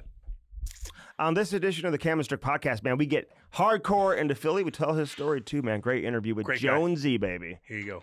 On the Cam and Strick podcast. The Cam and Strick podcast is brought to you by First Form, baby. Use our link and do it today. www.firstform.com/camandstrick. Get jacked now. They are the real deal. Get that protein, check out the apparel, eat those bars, and drink those energy drinks. Firstform.com/camandstrick. Yeah. Now on to the interview for you, okay? I keep Joe working. That's Joe Seville who does all our Hey, Joe. PR and that. What's up, guys? Hey, you're not at Versus anymore, okay, Jonesy? It's been a while. It's been a while. I remember Versus. I love it. I love it. How are you, man? Everything good? Doing great. Doing great. You guys doing well? Oh yeah. Just left the rink just now. Everybody's happy. Yep. Good. It's a little bit different. Not having Chief here and everything the last couple of years. It's like a different feel, but I like Drew too. I mean, he does. He's. You gotta get. That's the nature of the business. You just gotta keep going. Exactly. The show must go on. I know. So you ready to rock and roll or what? Yep. Okay. Yep, for sure. Yeah. See you, Joe. Thanks, guys. Hey, can you turn my headphones? Yeah, up mine too, please. Thank you. Bit, 'cause I don't. Yeah, we just go, Jonesy, man. Yeah. I know you're getting busy right now. Where you at right now? Good. One of the rooms in the building, I assume. I see all the. Yeah, this is where we have some of our press conferences and stuff here, just within the Flyers Training Center in Voorhees. Voorhees. Yeah. Oh yeah. You like being the president? Like, is it? Yeah. I'm curious what you thought of it. Like when you're a player and then you're a broadcaster for so long, and you see other people in that role, and I'm sure you kind of have a vision of maybe what that role was like, and then now you find yourself in the role. Is it what you thought it would be? Yeah, it is. It's I was fortunate to play with Joe Sakic and then have a good relationship with him, so I was able to kind of run by some of the thoughts that I had about the position before taking it. And it was great to get that type of advice. I also know Jimmy Rutherford well, so had a long-standing relationship with him through many conversations while covering Carolina and Pittsburgh for those Stanley Cup championships, and he had just kind of moved into that role as well. So yeah, it was there hasn't been a whole lot of surprises. Just the number one thing Joe told me is just be there for Danny. And Danny Briere, of course, our general manager, he said that's your number one job is to provide support, get him what he needs. If he needs help with anything, take care of it. And if there's a relationship you have that can help him, connect him. And it's just kind of been a lot of that, but also making sure that not only our own locker room, which has been taken care of by John Tortorella, which is awesome, but everybody working within our team, whether it's scouts, PR, executives. I mean, it's about bringing people together. And I think we've got off to a pretty good start with. Everybody knows everybody. I just left. I was watching practice. Paul Stastny came out to practice today. He's like, "Oh, Jonesy, I hear great stories about Jonesy when I was in Colorado." And then Steve Konowalchuk is right there, and he's like, "Jonesy." He's like, "I had my first call up with Jonesy." So it's everybody's connected. Everybody's connected, Jonesy. Yeah, those are great guys too. And Konowalchuk and I started together. I had just finished up college and had signed with the Capitals, and there was like 7 of us all came in at the end of one season. We all went to Baltimore to play for the Skipjacks with about, I'd say maybe 10 games left. I think there was 6 left when I got there, but Konowalchuk was one of them. Pat Peake, if you remember him, is a first-round pick by the Capitals. He had a severe injury that he never really came back from, unfortunately. John Slaney was there. Olaf Kolzig came in. Byron Defoe came in. There was a group of us that all grew up together and kind of gave the Capitals a little bit of a foundation of young players that were going to be able to play together. And I learned a lot from that experience, and Kono was a guy that worked his tail off. He was a super guy to play with. I played with him on the line for, numerous occasions. And then when I got called up, sure enough, I didn't know he got called up at the same time. We were heading to a road game in Calgary. The team was on a road trip. They were played in Vancouver the night before. So I got the call during the game against Vancouver that I was going to play my first National Hockey League game. And I was like, oh, this is awesome. And I got to the airport at BWI in Baltimore at that time. That's where we flew out of to head to Calgary. And when I got to the plane, there's Connell sitting there too. So I'm like, is he playing? Am I playing? Who's playing? We had no idea. So we flew in there and Terry Murray was the coach. He's like, we did the morning skate. He's like, I don't know if you guys are going to play tonight or not. Just go take a nap. Well, who's going to, Cam, you know what it's like. Are you going to sleep that day? So we came back to the rink, and sure enough, we both got into the game. Connor had played one game the year before. He had a call up and played. So it was his second game, but it was my first. And you never forget it. It's your first game in the NHL. It's a pretty exciting time. How was the first shift? Like, did the puck come to you? Did you just skate around? Like, what was it? I went to hit Theo Fleury. He elbowed me in the face and broke my front tooth in half. That was my first shift. And I was like, man, that kind of hurt. And I kind of went like this. And sure enough, I was missing half a tooth. That was my first shift in the NHL. Yeah. I never lost another tooth after that either. It's kind of incredible when I look back on that. But I tried to run them and learned a valuable lesson early on. Be ready. Yeah, coming in this. I'm going to get you. Be ready. He knows. That's what Doug Armstrong always says. Hey, when you're the GM or the president, like, you never leave the rink with a sore ankle, a sore knee or anything, he's right. Or bad shoulder or anything like that, Yeah, so. you can leave with a headache once in a while, but that's the brain's always working, right? There's always something. But yeah, Doug's another great guy that has given me plenty of advice as well. So a lot of the veteran, executives around the league are really great about, sharing experiences. They're obviously not going to give you everything because they want the advantage that they can have and that they've, generated through years of experience. But they're really great about involving you, and kind of, if you have a question for them, you can always call and ask and get some good sound advice to help you out. How'd this come about? Like, whose idea was this? Like, did you seek it out on your own, or did somebody call you? Yeah, I got a call and just asked if I was interested. And I thought about it for about a second, and I had never really thought about it before. I was extremely happy doing what I was doing. I had a great job with lots of great experiences and lots of great people to work with. But it was after thinking just, within a second, I was like, yeah, I would love to do it. And it's the only team I would do it with. Mm-hmm. So it was just kind of like the perfect storm. Like, things just had to, fall into place with timing. And then it was a long interview process that during it, I was starting to wonder, man, do I really want to do this? Because I was still doing TV at the same time. But no, I was motivated to try to give it my best shot as far as getting the opportunity once it was presented to me.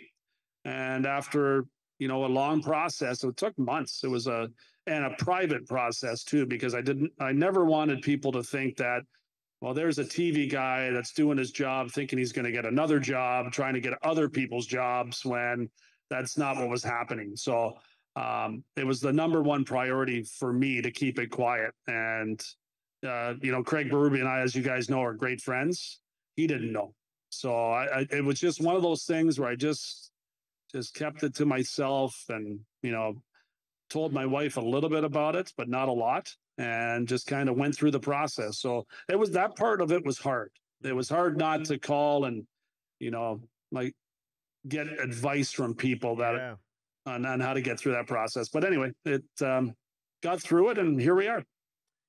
Listen, I'm always curious, like, because everybody in hockey, you play it obviously, but also obviously from your time as a broadcaster. But when you get this job, how do you keep from, like, this guy might want a job, that guy wants a job, you got a friend here, a friend there. I mean, you got a important responsibility. You got to run an NHL franchise. So how do you lock it down and not feel like I got to get all my buddies in here? Yeah, I'm better at it now, and I can handle it better, through the first year of doing this. But there was numerous calls that I had to make. And, I've been there. I mean, when NBC was losing the contract for hockey, I was scrambling to get a job. I mean, I'd been doing it for so long and was comfortable with it. And I was calling everybody I knew to try to, network and make sure that people knew that I wanted to get on with one of the two networks that had taken it over. And even calling Canadian networks and friends there to try to, make sure that I continued to do what I love doing. So people helped me and, did, all kinds of things to get me the interviews and all the rest of that. But there is only so many jobs. And we have a lot of jobs that were already taken, a lot of guys that were already in positions that they've earned and deserve to have. And then we were able to, add some. The calls to people where you're adding are awesome. The calls to people that are great friends that you have to say, we don't have anything for you right now, are difficult. So it's a balancing act, there's no doubt. But it's something I found really difficult for the first few months of the job, was saying no to people that I know needed the job. So that's hard. That's not an easy thing. So it's not an envious part of the job, that's for sure. That's something that's very difficult. And I feel like being president's the least stressful of everything. For the most, I mean, it's going to be stressful one way or the other, but the camera's not necessarily in your face every single day. Torts is going to do this. Briere is going to be on camera. You just sit back, evaluate, and have meetings. I simplified it. Tell people what to do. Yeah. It's a great point. Shake a few hands and, talk to people and make sure that the messaging is getting out there. Yeah. That's what you're doing. You're there to make sure that everything runs as smoothly as it can. When things really screw up, it's going to come back to you. So you have to watch everything. You have to be around. You have to be involved. And I think something that's really great about this job is just the interaction with our players. And, I think when you played, I think there is something that you understand about the room, where you fit, how you can help. And you want to do everything you can to help your team achieve, maximum success. So it's a lot of fun. It really is. And it's made more fun by having great people to work with. Danny Briere is awesome to be around. He's an extremely bright young man. He's got so many great qualities that's going to make him a great general manager throughout his career. For him, it's going to be a long career in this business because he's really good at it. So I enjoyed being around him though as well, and knew him well from the years of covering him and then doing a number of Flyer charity events and such during, my time around the team. So that part was easy. Torts and I have been friends a long time. We worked in TV together on a couple of his stops when he was in between jobs. So I got to know the other side of him. And we have a great relationship as well, which has really made this a fun thing to be involved in. And then the guy that's in charge of it all here for us is a guy named Dan Hilferty. used to run Independent Blue Cross and took this job on and has just jumped right into it. He comes to a lot of the games with us. He also has really gotten to know the players. And I think it's a really good fit for all of us. And it's a great collaboration, which makes it that much better. Yeah, we've had Danny on. Yeah. He was great. It was actually before he even got the GM job. But Torts is interesting because from afar, you know, sometimes he can maybe say some things. You're like, man, this guy's kind of crazy. And then we bring all these guys on, and like all the players that played for him, like they absolutely love this guy. People who have coached under him absolutely love this guy. And, you know, I've talked to him a bunch too, and like he's like one of the nicest people ever. You wouldn't think so when you hear him like in post game and you see some of the animations and stuff like that. But man, to see Guy Goudreau on the ice with your organization, I mean, and this happened after we asked you to come on, so it's actually perfect timing. And I knew right off the bat because we were recording yesterday. We had Paul Maurice on, and I knew right away that like John Tortorella like was behind this, you know. And I'm thinking, I don't think Johnny would have played in Columbus when John was there, when Torts was there. So you know, this is just the type of things that he does that I hear from other people for years, that he's always been this type of guy. So I thought that was great that you guys brought him on board and that he was on the ice with the group yesterday. Yeah, and we're really hoping that he comes back and, you know, comes whenever he wants to. I mean, that, you know, yesterday, of course, there was people here, so there's some cameras here and it becomes a story, but it wasn't for that. And that's what I love about Torts. And that's a hard call to make. You know, that's, you know, to invite and then to make it really comfortable for them. And then our players were amazing about it. But it all starts with Torts. It does. And we were all just happy to hopefully give Guy a minute, 10 minutes of not thinking of this, you know, horrible tragedy that he's, you know, living through right now. So, that's what Torts does. You know, that's what Torts does. And the hockey community is a great community, as you guys know. And everybody wants to do something to help in a really horrific situation. I saw Torts talked about in a press conference that he looked at him and said, "Hey, calm down a bit. We only have 3 lines out here. The guys are getting bagged." He did. We saw some clips of that. Holy cow. And then he told him, you know, Torts likes the guys to turn and not stop, right? Because it's early in camp. And then so Guy's like, I make him stop. You know, so they had these conversations. It was good. Holy cool. It was good. All good stuff. Yeah, I love that. I love that. Although we've had Yarmo on before, and Yarmo's like, yeah, sometimes maybe I had to say, maybe you shouldn't have said that, you know.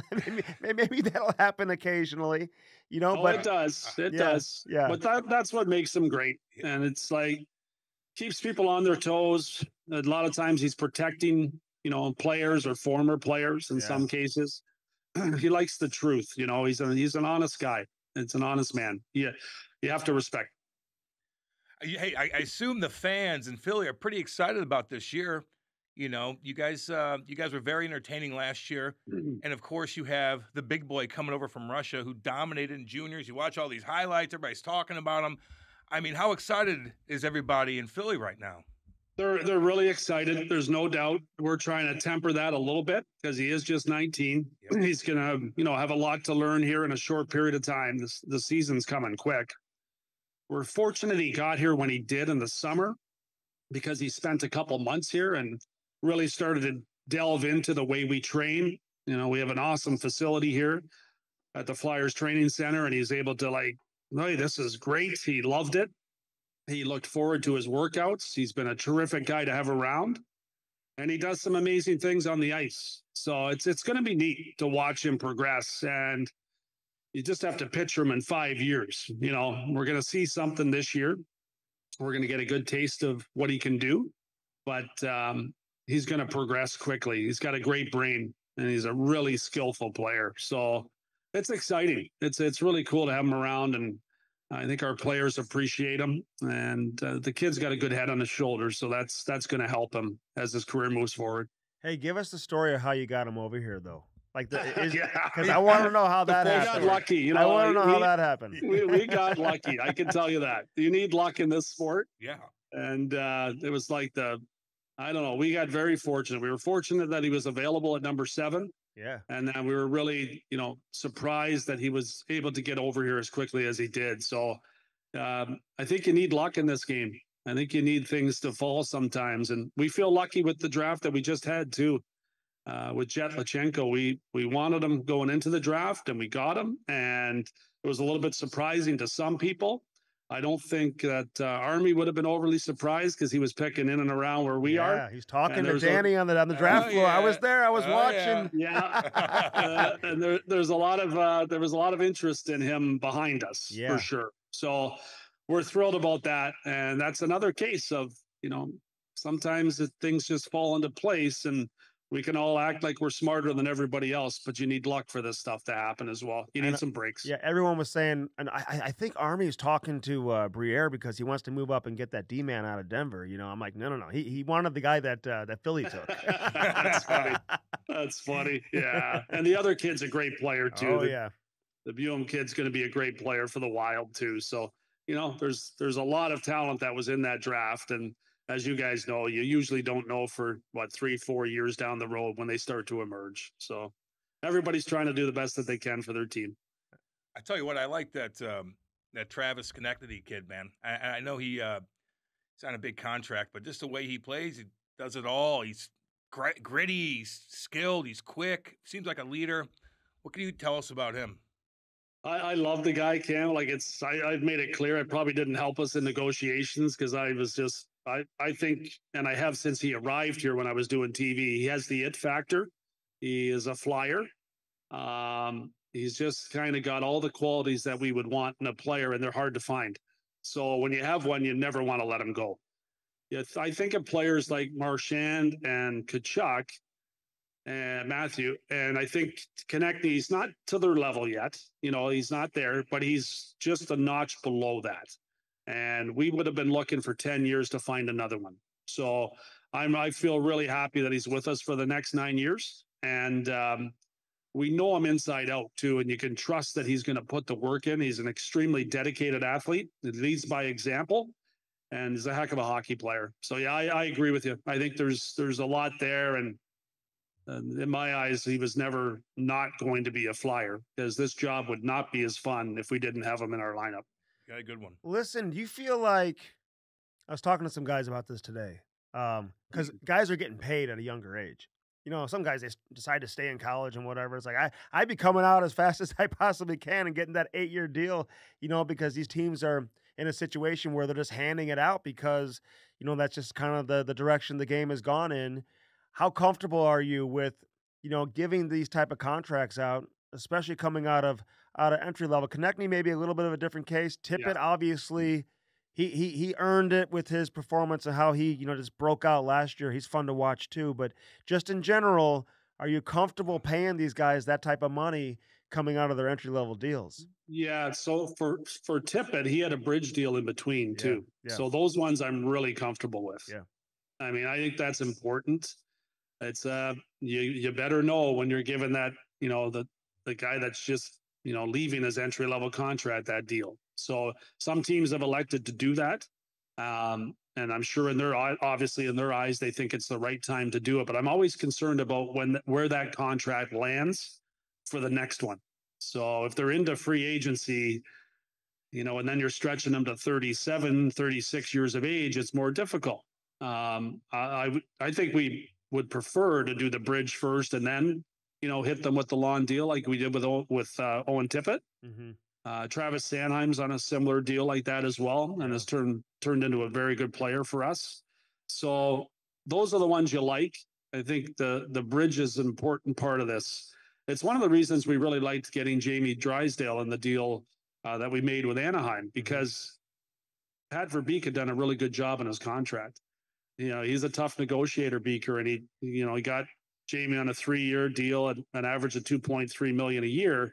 And now we get a look at him and a chance to develop him, get him healthy, and see what we have. And so far in camp, he's been really good. So looks like he's feeling good for the first time in a couple of years. And I look forward to watching him mature as a player, but I'm really happy about the contract that he was on when he arrived. Yeah, Verbeek, man, he's so old school. I love it. We had him on here, man. He was great. You don't have too many that kind of stick to it, right? In terms of, maintaining Yeah. that old school approach, and he's not going to shy away from who he is. You just mentioned Sanheim. Hey, sometimes the best deals are the deals you don't make, right? Yep, it's true. Because it seemed like Yeah, it that is. St. Louis thing was there were some real legs to it when Kevin Hayes got traded here, and maybe Sanheim was going to be attached to it. Torrey Krug's name was obviously being mentioned here in St. Louis. So, what's it like now being in those shoes? It's easy for the fantasy GMs out there. I'm really Yeah. good at that, Jonesy, being the fantasy GM, but my job isn't on the line, or my franchise isn't on the line, right? When you have to make it's a different ball game being in your seat. So what's that been like, knowing that the pressure's really on when you got to make some of those decisions? Yeah, again, you need some luck, right? Like sometimes it's the best deal, like you said, is the one you don't make. And Sanheim is our locker room GM too, by the way. Like he's the guy that analyzes every deal that's been done. He's such a great kid, and he handled it, things extremely well with all the rumors that were swirling. But he is a guy that has taken his play to another level. Some guys will, go into a shell when their name's out there. He just said, "All right, bring it on," and he's been great. And I think that when you look at Canada's team coming up for that Four Nations tournament, Sanheim's name will be involved in that mix. Oh, yeah. I mean, he's going to have a great start to the year in order to make that team, but that's where he took his game to last year. So I'm excited for him. I think Danny's got a great relationship with him, communicates with all our players frequently, and I do as well. So it's funny. We just had a conversation with him, with both Konechny and Sanheim, asking us about what was going on at the draft and how it works. And, you just talk to them. They just want to, like we did when we played, Cam, they just want to feel like they're a part of it. And I think by communicating with them and building those relationships, that it goes a long way. Hey, I gotta kind of go back a little bit and sorry to get off track, but I'm kind of looking at your seasons year by year. Why did you retire from hockey? Did you get banged up? You put up 25 points. I mean, shit. Yeah. I tore my ACL in Colorado, and it never came back right. I had, after original surgery, I had my patella tendon shrunk. So I could never get my knee extended. Like I couldn't do 3 pounds with my left leg to lift up on an extension machine, those old weight machines that we used to use that I don't know that anyone uses anymore. No, they don't. But that's how it was. I couldn't run, but I played 5 more years with by taping on my, brace, like almost like a cast to play the games. And fortunately, I played with very good players. When I got to Philly, I played with Lindros and Leclerc. In Colorado, I was lucky enough to play with Forsberg and Kaminsky when Lemieux was out, and then it was Sakic and Deadmarsh for the other shifts. So I was really, fortunate, but I was a good player for having the ability to make great players better. Just kind of a complimentary player to them, a distraction. I could irritate people, have people think about me rather than them. And I found a way to be able to produce enough that they wanted me to stay on the line. So the Mike Knuble types, the guys that are great, you go with a good pair and you're a really effective player. That's what I did throughout my career. And I think that's helped me in my post-playing career by being a good teammate, no matter what the job was, making sure others felt like they were important as well, and kind of using those qualities that allowed me to stay in the league as long as I did to further my career after playing. Yeah, we've never heard of Forsberg or Sakic. We'll have to look them up to see. I don't know who they are. Or that Lindros guy. Or Lindros. Hey, Lindros, did you save his life? Yeah, I was going to ask. What happened on that? That was the story. That was the story. I'll give the doctors credit for saving his life, but I did room with Eric at that time, and I did alert people to come up and take a look because he wasn't doing very well. So, but yeah, that story got kind of lengthened out over the years, but the doctor saved his life for sure. Losing blood? Like, what was going on? What was the injury? Yeah, he had punctured his lung in the game, I guess. But he didn't know it at the time. Obviously, if you don't know, you don't know. So he had gone really pale white, and I looked at him in the room and I was like, "You're in trouble here." And that's when I made the call to make sure people got there, and they got him to the hospital. And thank God they were able to, get him fixed up and get him back playing within a few months after that. So yeah, it's crazy. God, he's played through some injuries throughout Yeah, his career. he did. It is no doubt. It is weird thinking of you two in the same room. You know, I know it It's doesn't just happen anymore, right? It's so ridiculous. Yeah, it's funny. It's funny. Like it's those. I like my first roommate was Paul McDermott when I played in Washington, and he never talked to me. Like I was a rookie, so he got the TV controller. Yeah, I was never allowed to change the channel. But Christmas arrived, and he's like, "All right, kid, you can come to dinner with us." I just for the whole time I'm like, "Man, this kind of sucks." yeah. But that's how it was. The older guy like kind of ran the show, and you just kind of sat there and waited for the invite to dinner if you were lucky enough to get it. So it's a lot different now, and I think it's better. The guys have their own space and can get on the road and do get themselves prepared for the next game. Go for a good dinner. That poor toilet. I mean, my God. I know, it's amazing, right? That's a great point. Oh, it's so true. It's terrible. So ridiculous. Hey, when John Davidson became president of the Blues, and I used to say, like, hey, what's the biggest, like, adjustment? He's like, well, every day is a curveball. There's always a different curveball. Like Eric Johnson is like tearing his ACL playing golf. You know what I mean? Yeah. With this guy, by the way. I didn't do it. But, he's here now, too, so we love having him here as well. Love Great EJ, man. human being. Love best. EJ, and he's gone on to have a great career, man. Yes. As a first overall pick, but the Cutter Gauthier situation, and I remember like Kevin Hayes was here last year, and his name's getting thrown into it. I love how Torts came out and like kind of squashed that pretty quickly. Although he still would. Is he talking to that reporter yet? Are they not? Is he answering? Still not. Is he answering questions from that guy? Still not. Okay, so.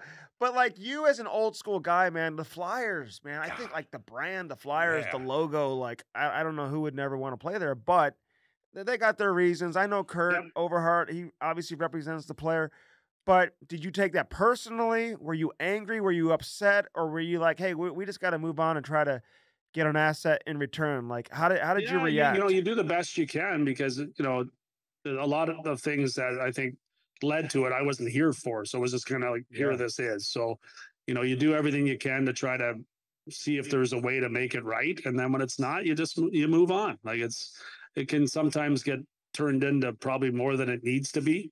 And then, for us, we move on. We look at the player that we, got in return, and we try to make him the best player that he can be in Drysdale. So I like our return.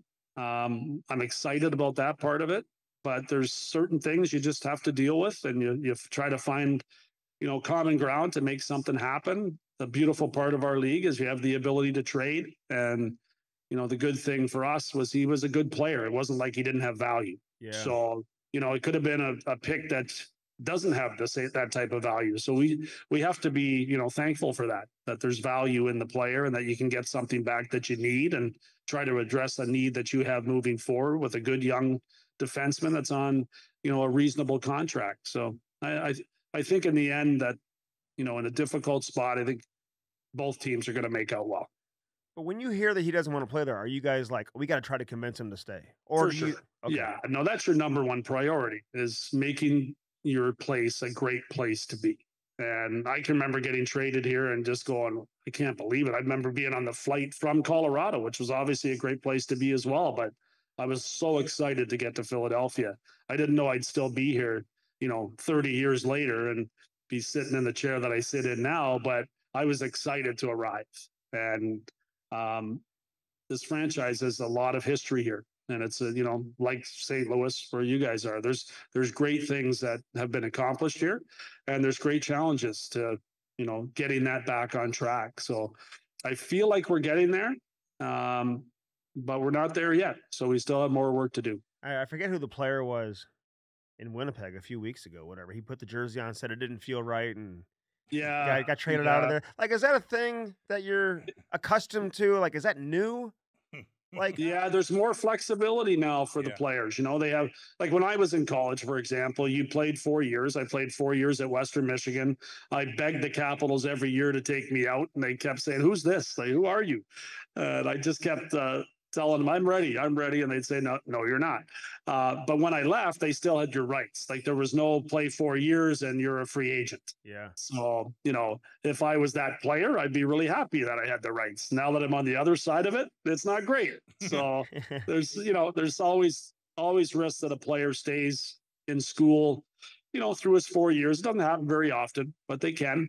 And, now there's different challenges with them having the ability to, make some money while they're in school. Yeah. Different incentives to keep them there. So there's pressure points on certain general managers, and you never want to be the guy that's got to move Adam Fox. And then, the Rangers benefited from that. You'd like to be the team where players are choosing to go to. So that's something you have to work at as well. But it's going to happen. It's going to happen more. There's no doubt about it. But from a standpoint of, like you mentioned earlier about the college kids, getting them out, there's an advantage to getting them out quickly and getting them signed and getting them in your program. Are they making that much NIL money? Hockey players, not necessarily. No, but there's some there. Okay. Yeah, there's enough there. Like it would have been, in my eyes, it would have been a lot of money when I was in college. Yeah. And you were everything's cheap in college too. You weren't getting paid in Kalamazoo? Kazoo night, maybe. Get an extra kazoo to go home. How'd you end up there, by the way? Because I read you're one of the only, like, a handful, maybe 2 or 3, like, junior C play. You were playing, like, junior C or something. Yeah. At, like, 18. And then all of a sudden you end up having a long career in the NHL. Like, how did you end up to Western Michigan? And if I would have told Keith Jones when you're playing junior C that you'd play almost 500 games in the league and go on to have this career that you've had, would you have believed me? Like, were you on that trajectory as a player or not at all? Not even for a second. I was a fan of the Toronto Maple Leafs. I went to games. I'd get a pair of tickets every year from, my parents, and I just loved going to games. I was 18 years old doing this. Like I was watching the ice at Maple Leaf Gardens, never even thinking that I had a chance to play there 5 years later. Like it was not on my mind. I never lifted a weight. I got drafted. I had skinny arms and a fat gut. I looked in the mirror and I was like, I can't believe these guys drafted me. Like it was one of the most amazing days of my life. And then got to Western Michigan. I couldn't bench press 135 pounds once. I was 19. So Mike Eastwood spotted me. He's the way I go. I'm watching. I never lifted before. And these guys are like warming up with 135. So I said, it doesn't look that hard. So I got underneath there and I was like this. And Easty like grabbed the bar and pulled it up. He goes, that was me last year. And that's what Western Michigan got. They, you get the late bloomers. You get guys that weren't going to go to Michigan or Michigan State, and at that time, Ohio State, and you weren't going to go to the big schools. So it was kind of, when I look back on it, it was a miracle that I managed to make it through it. I hated college the first 6 months, wanted to go home every day. Because I had to work out, I had to skate, I had to practice. I went from having one practice a week, playing junior B hockey in Niagara Falls for 1 year. Went out, ate chicken wings, drank beer after. That's all I did. 130 points. That was pretty good on that diet. You're doing something right. Yes. But it's like when I look back on it, I'm just shocked. And I remember telling my dad when I made the junior B team I played 2 years of junior C. Rode the school bus. There was beer on the bus. The girlfriends were allowed to go to the games. Some of the guys were married. Oh, wow. And how old are the kids playing? Junior C? Up to 20. Yeah. All from small towns. I played in Paris, Ontario. You had New Hamburg. You had all these little spots. Norwich, Ontario. Dwayne Rollison played for Norwich, the goaltender. Yeah. He played junior C there around the same time, maybe a couple years after I did. But Simcoe had a team, all these small towns around Ontario. And it's crazy when I look back at it. But I made junior B, and I told my dad, we went to dinner. I said, I'm so happy someday I'll be able to tell my kids I made junior B. And 4 months later, there was a scout from the Washington Capitals coming to talk to me. Sam McMaster, he ended up becoming the GM in LA for a few years back in the 90s. And he had a chat with me and then a couple other scouts, and I never heard from him again. I wasn't on the draft list. They called my parents from the draft. I was at Flamborough Downs, a local harness racing track, betting the horses. When I got back, my dad was sitting on the porch. He's all excited. And he said, I've told this story before, but it's kind of funny. He looks at me and he goes, "You've been drafted." And I said, "Are we going to war?" No, he says, "To the NHL." I had no idea. I got the paper the next day and I'm looking at the little the little box scores in the back, and they list the whole draft. And I'm looking, I find my name, 141st pick. I'm like, I was just in like, this is amazing. They told my mom, don't have him leave the house tonight. We want to call him at 8:00. So I sat down in my parents' basement. I got a phone call from the Capitals, David Poyle and Sam McMasters. Got on the phone and he said, I want to tell you something. He goes, you're going to make it to the NHL. He said, I'm your godfather. He said, I wanted you, I picked you, and you're going to make it to the NHL. And that's when I looked at myself and I'm like, is this guy nuts? And sure enough, there I went and somehow found my way there. So a lot of people to thank along the way, obviously, that helped me, and a lot of tough guys that I have to thank along the way, like the Berubis of the world that enabled me to play the style of play that I needed to play and protected me and allowed me to stay healthy and long enough to have a good career. If you couldn't do 135 pounds bench in today's circuit that everybody be like, this is unbelievable. Yeah. Red flag. I mean, you better be toe dragging everybody out there. Yeah. That's the whole thing, right? Yeah. But I never would have, like, if there was development camps then, I wouldn't have wanted to take my shirt off. Like, I would have been embarrassed to like even think about it. So, and I would have quit. But because I had time to go to school and, develop without having to be in camp and not be seen, because if they saw me, they would have been like, oh my God, what did we draft? Like, they never interviewed me, obviously. Like, it was like, they just took a shot. Yeah. And they got it right. Somebody saw something, and that's where you have to really trust your scouts. They've been around. You need guys that have had experience watching players at a certain age and trying to project what they become. It's obviously, it's not a science, but they have advantages because of the experience that they have. And, we're hoping to find a few of those guys in the draft. And I don't think you can ever take a pick off. I think every pick is extremely important. And then, for some of the wealthier teams, you can invest in as many of those players as you want. If you can draft guys in the 7th round and put money into them, and, it's a big investment. And some of them, most of them aren't going to make it. But there is an advantage for some of the wealthier teams to be able to really push for that and put all those resources into trying to get them to where you need them to be. Yeah, but something still tells me when you're hanging out with Chief and Dale Hunter, you're still eating chicken wings and drinking beer after games. So that didn't change. Oh, yeah, that never changed.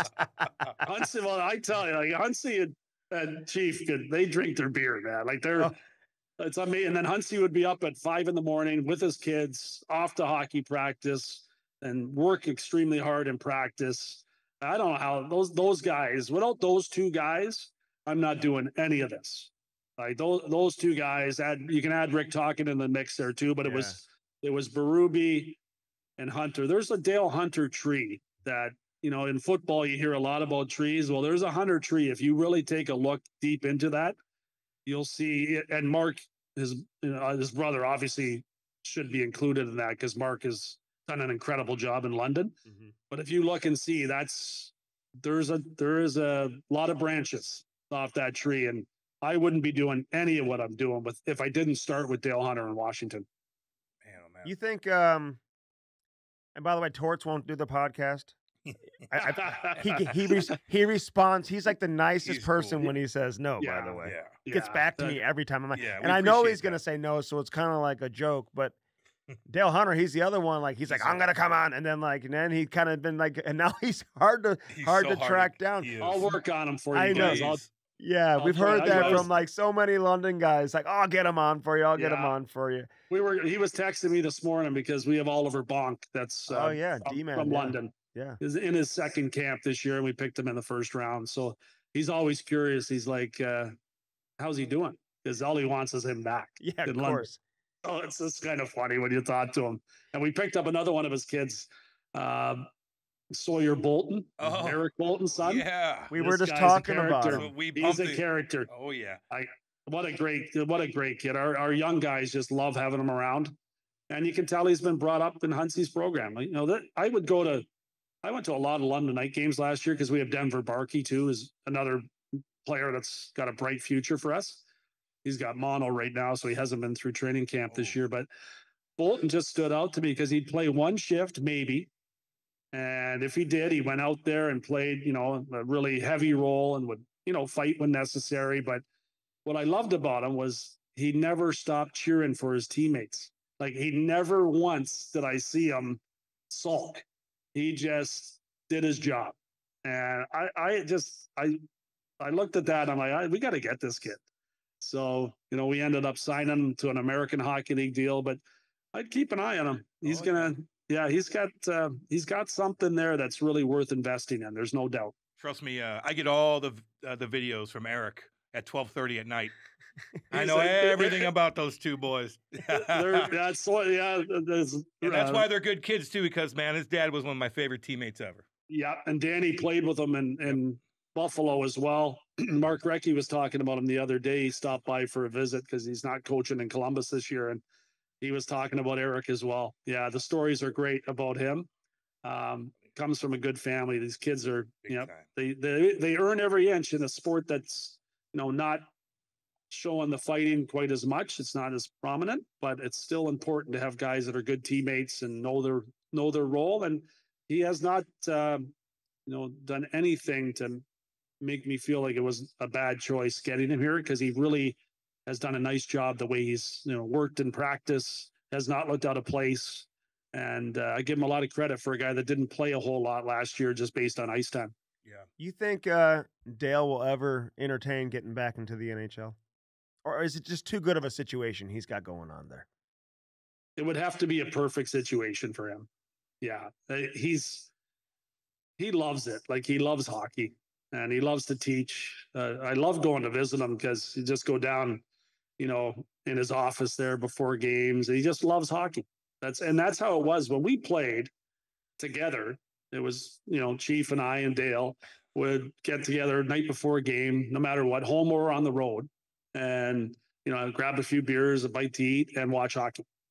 We'd watch, Buffalo Sabres games when it was Ray, May, and Barnaby and the Boogeyman. And I would get Chief all wound up and say, these guys are going to hammer you tomorrow. And then he'd end up fighting three guys. And it was but that's what we did, because Huntsy was a student of the game because he loved the game. It's not something, he didn't play hockey because he was good at it. He played it because he loved it, and that's something that's contagious. And I think that's something that we really want to look for here in our players. Obviously you want good people, but you want people that are playing it because they love hockey. And if you do that, I think you're going to have success. I think you have a far greater chance of achieving great things when you have people that just absolutely love playing hockey and love watching hockey. There's a lot of guys play that don't watch. Oh yeah, I know. It's an interesting thing. Hey, some of them think it's like a badge of honor, like it's like they're too cool for school. Yep. I don't watch hockey. It's like, and that worries me. And then you're done playing, and now you want to work in a front office or something. It's like you might want to. It worries me. Yeah. Yeah. Come on, how you not watching hockey? Well, because sometimes you want to get away from it too. Yeah. You know what I mean? I know. Oh yeah, I get it. But some guys play because they're great. Yeah. They don't play. There's a difference. Like, it's funny. Like, it's why you play hockey. Well, I'm really good at it. Right. Not because you love it, right? Yeah. Yeah, which is awesome. Like, it's great if you can. Yeah. But I love the guys that just pay the attention difference to everything. You know the difference. Hey, you know who my favorite player is on your roster? And I'm watching training camps, and I don't see too many guys like him. Is that Nick Sealer? Like he's such an old school guy. Yeah. And plus he's got good skill too. Like, all of a sudden you get the puck on his stick and he'll make a play, but he runs guys, he'll fights, throws his body around. Like, what's he like as a kid? Like, good, just he's how you'd expect him to be. He's the nicest human being. He is he's the type of guy that you would want your daughter to marry. Mm-hmm. He's just awesome. And there was questions last year. People are wondering if we're going to trade him, if we're not. We're not. Good luck finding another Nick Sealer. That's what I'm saying. So, and he was playing for $750,000 last year on a 2-way contract. Wow. I mean, it's incredible. So he was so grateful when he got his new deal from us. He's two something on his contract for the next 4 years. Nobody earned it more than Nick Sealer. Like, that's one player that you can trust in every situation that he'll put his face in front of the puck. Yeah, Like he will do whatever it takes to win. So it's just a great type of player to have around your locker room. And when he turns red, look out. Like he's tough. He's tough. But he's a super nice guy. So it's kind of, they're hard to find. They're really hard to find. I appreciate everything about him. He took a year off of hockey too. His story is incredible. You should get him on sometime. Yeah, we will. Yeah, his story is unreal. I think the way I heard it, which I'm not sure I'm 100% accurate on it, but he followed his dad around as an apprentice. I'm not sure what the job was, but for a year, and then the passion came back, and he came here just kind of out of the blue, and has not left for a good reason. So yeah, he's everything you think he is. Okay. I'll tell you that. I like hearing that. And that's what's cool about your job now is like you get to be at the table when you see a kid sign a contract, like who's been down that road. And not everybody would appreciate a 4-year deal making 2 something whatever, but he does, right? Beyond belief. And obviously he recognizes that it's a lot of money. But he also is so appreciative of the opportunity to stay here because he loved it here. Like it's an interesting thing. It is. And had he gone into the open market, he probably could have got a few $100,000 more in a deal, but he wanted to be here and we wanted him to be here as well. So yeah, it was a very fair and, mutual type of agreement that we came to. And those are the ones you love. Listen, and I know it's kind of off base and it's a sensitive topic, but the Carter Hart situation, when that happened, like that's where it's like curveballs where you just, and maybe you knew it was coming, but goaltending, man, it's so difficult to find goal. You just can't replace a goaltender. It's hard to do. How much did that rock the organization and everything? And just what can you say about it? Like do you keep in touch with him? Like, I mean, no, you can't say much about it, right? Like there's just got to let it play out. And, you heard rumblings that you knew which players were on the team and you just don't know. Right. So it's very difficult. It's not something you can prepare for. So we put Sam Ersson in a difficult position because he had played really, really well. And then we had to overplay him in his really first full, NHL season. And he started to kind of wear down just a little bit in the latter part of the season. And then we brought Ivan Fedotov over from Russia. He came in for about 4 games. And then he just was getting used to everything. Like that was unfair of us to kind of throw him in the fire like that. But that's what happens when something like that takes place. So yeah, there's nothing on a whole lot that can say about it. Just kind of watching, see what happens. Is he playing? Is he able to? I'm not sure. Yeah. Yeah, I'm not sure. I should know if they're even know that. playing anyway. I know. Sorry. You usually do. Sorry, I didn't know that. No, but hey, the whole broadcasting thing though, does that prepare you for what you're doing now? Is there any comparison whatsoever? Like to be able to do what you're doing and like you get to know the league and you get to know everybody in the league, and that gives you an advantage, I would imagine. Yeah, it's helpful.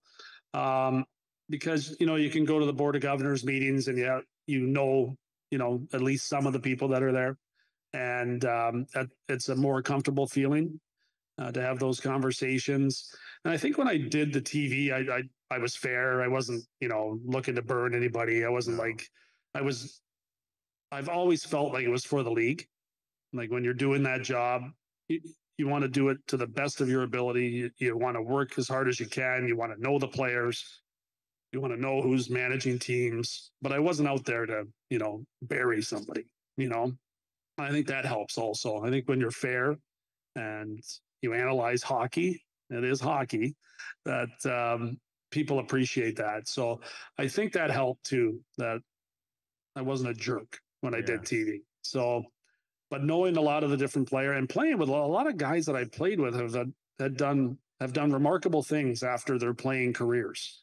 Like Rod Brindamore, for example, coaching Carolina, Joe Sakic, who I mentioned earlier, Tom Fitzgerald I played with in Colorado. There's a long list of guys that have gone on to do some really remarkable things. So I followed their careers and I've always kind of been banking stuff in the back of my mind. And the rest of this part has felt natural to start, but you're always, you wake up differently. You wake up and you're not going back to sleep usually because your mind is going all the time.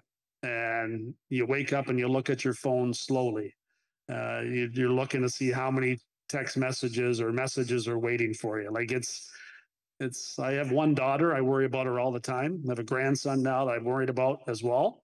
And now I have a whole group of people working for me that you kind of worry about in a similar vein, that you just want everybody to be okay and things to go as smoothly as possible. So that's the difference now and kind of what I'm doing. Yeah, you wake up and you have 50 text messages. Yeah. You're like, it's going to be a long one today. I know. And it can happen. It can be, it could be something minor and it can be something, awful. Yeah. So people don't know you worked in morning radio for forever. Yeah, I did 21 years. Even when you were doing television, right? Yeah. So what's the media dynamic like on the local level? Like, because it's crazy. It's crazy. Not hockey. I didn't cover hockey on radio. It was all football. Yeah. Basketball, baseball. If we taught hockey and Al Morgani's on the show with me too. Really? Al's been, he's a hockey Hall of Famer as far as his media coverage goes. Yeah. But we never taught hockey. Really? So yeah. Why? Like it's not a hockey talking market. It's not, we'd love to get it back there. I know from knowing that job, I know what we have to kind of do to try to get right back in the mix there, win and have stars. Yeah. You have to hockey, you got to go above and beyond for hockey in certain cities. The Eagles are huge. Yeah. Oh, yeah. I mean, they're just gigantic. We're never going to compete with that. The Phillies are going back to the playoffs again. The Sixers have been in the playoffs for a number of years as well. And we're battling to try to gain some ground back. So, but the radio was an awesome job. I had fun. I was fortunate that I didn't say anything too stupid because, as you guys know, in front of a live mic, things can happen. Yeah. And sometimes when you're funny, you better be smart in today's world. I'm not saying I'm really bright, but I was smart enough not to say something that I couldn't take back because once it's out there, it's out there. Oh, yeah. So I still managed to make people laugh, which is hard to do. I think it's a big reason why I kept that job. But it wasn't the interesting part to me. It wasn't hockey, but I learned so much about sharing a microphone. Mm-hmm. When one guy's talking, the other guy can't, right, guys? It's like, that's just how it was. And it is interesting when you do it with 4 people. It was a 4-person show. And it was an extremely popular show. Probably, I guess I used to hear 350,000 listeners every 15 minutes, with a turnover of people on their drives to work. Yeah. It's a massive area for people. So legendary station too, It is. Yeah, it is. And the guy I worked with was named Angelo Cataldi. He just retired. He was phenomenal, but he was driven and he wanted to stir the pot. And we dealt with a lot of sensitive issues. There was a lot there. And times he would attack the Flyers at times. And I had to balance that out because I wanted to protect the team, but you still had to have an opinion. So there was a lot there. There's a lot of days I sweated out a few times, like dealing with really tough topics. And I was uncomfortable. And I thought to myself, when you're delivering the news, don't be in the news. Yeah. That was in the back of my mind all the time. Please don't do something stupid as I'm talking to myself. You learn how to bullshit too sometimes because you have to. You're like, I didn't watch that Philly game. I didn't watch that Eagle game. And you guys are breaking down the secondary. You're at NBC till midnight the night before, and they want you to break down the Sixers game. And I literally, I had a car service I'd bring back from Connecticut. Luckily I had a driver because some playoff nights I wouldn't get off the air till 1:30 in the morning. And I had to be in the studio at 4. Oh my God. So I would walk in and there was no tired. The guy I worked for, there's no tired. I don't want to hear an excuse. Boom. And for 21 years, he would not have known, although he knew, but he didn't always know because I never mentioned it where I was coming from. So then it was various nights, right? I did 2 days of radio every week. So. Oh, just 2 days? 2 days. Yeah. Okay. 2 days. I could choose the days so I could kind of work it as best I could. But when the playoffs arrived in hockey, it was every night at NBC. So it was crazy. I used to laugh. My daughter would be calling, I want to get a horse. I want to do this. Like, I'm sleeping in a car. Yeah. I'm like, I want to "Come get on, a kid." horse. Doesn't she ride horses? Just right? wait, She Andy. does, yeah, she Yeah, does. you told me that before last time. That's why I'm still working. That's No why I'm shit. still 'Cause she working. rides Note to horses. parents out there, do not get your kid into horses. So, do you have patience for the media then? Like, Yeah, I do. I understand. Like, I do. because they're very everyone's- opinionated in Philly. It's like it's a Yeah, different they market are, than and that's most, I right? don't. Yeah, I have a pretty good feel for news and noise. Yeah. You know, like I know people. There's certain things people are looking for a reaction, and I'm pretty good at balancing that. I don't take a whole lot personal, unless it comes to my players or friends or people that work for me. But the generalities of, you know, being a good, you know, writer or good on, you know, TV or a podcast, whatever, I appreciate. Like when we need it, we need people to talk about hockey. Yeah. So, you know, being in the news is not necessarily a bad thing. How you deal with being in the news can be. So I think there's a lot you can learn from being in the media for a long time. And I think there's ways that you can, you know, make sure you're projecting the right type of message from your organization to help out. Can I ask a nerdy question? The last one for me. I got one more too. Yeah. Listen, you're a Flyer. I remember how intimidating it was going into Spectrum. Well, Covia, whatever it was at that time, freaked out. You got Donald Brashear. You got all these tough guys throughout the years. If you had to give me your top 3 toughest Flyers of all time, you got to answer this. Who would they be? Big Davey Brown, Chi, I mean, Schultze. You got a lot. Schultze has to be, Schultze for sure has to be there. I'll say Dave Brown because Berube would tell me all the time that he was a killer. And then I would have Berube third. Mm-hmm. But there's the list is huge. I mean, Brash was extremely tough. Who you mentioned, Delorier's extremely tough. He never loses. Got to give him a shout. Cote was tough. There's a long list, and it was important in this town. It still is. Yeah. Like, Delorier has a really important job for us, and he does it with a smile on his face. You know, he's just a great guy to have around your locker room too, and that's what those guys had, you know, always been. And you know it well, Cam. Like it's something that I appreciate very much about their role, their position in the locker room, and the hierarchy. They are extremely important people. So we have to make sure we make them feel that way, even if there's a night where they're not playing. Yeah. So it's important to involve them in things and to make sure that, you know, everybody in that locker room is aware of how important they are. Yeah. I just thought of just now. We actually had Joey Juneau on right after Chris Simon passed away. Yeah. But Joey's Simon, a good guy. Yeah. He's got to be up there, right? I mean, just in terms. We were traded for each other. Oh. That's how I got to Colorado. And then he rented my place. Oh, did he? There's no doubt, you know. But he spent most of his time, not in Washington, in Colorado. I love Cy. That's just so sad too.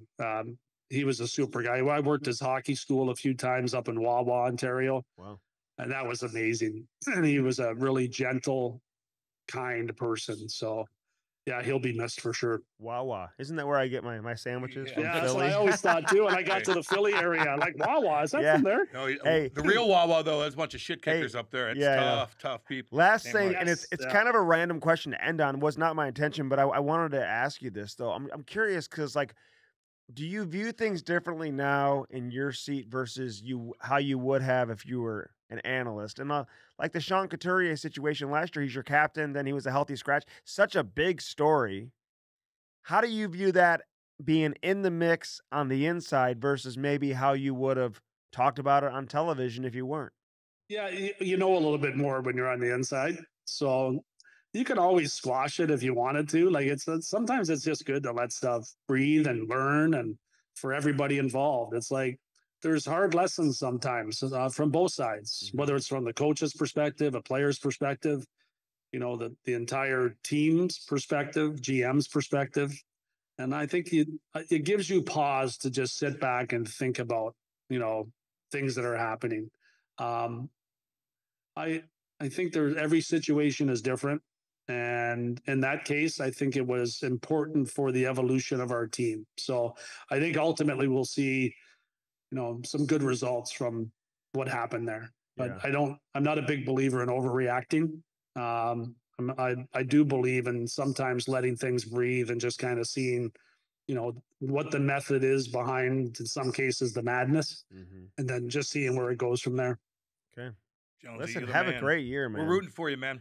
Aren't you Absolutely. tired? You got to be I'm at the tired of talking now. Yeah, I used to have a stop radio asking. voice. I can't. I've been dying from the start. I'm like, man, I'm not used to it You still anymore. do call-ins there? They still like, hey, Weeksy, or not Weeksy, not Jonesy, Weeksy. what about Jonesy, the secondary? we need you to call in, yeah, and like we need some scoops. Like, give us a heads up yeah. on a trade and a signing of what's happening with the Flyers. I'll tell you guys, that's something they probably get angry about for me because I give nothing. Yeah. Because I know, like I watched it. I've been in the press box for so many years, and I watched the way things travel. Like it's just like you can say the littlest thing and it's there, and it's like that old game telephone, right?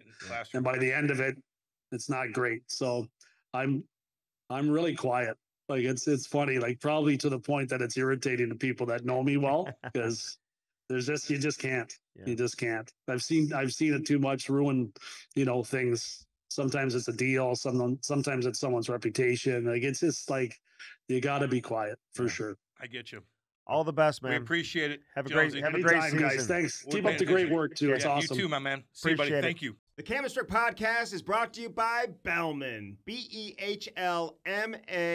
BEHLMANN. Bellman Automotive. Located where? Troy. Troy, Missouri. Buick GMC on one side of the street. Right on the other side, Chrysler Dodge Jeep Ram. Get yourself some new wheels in time for the winter.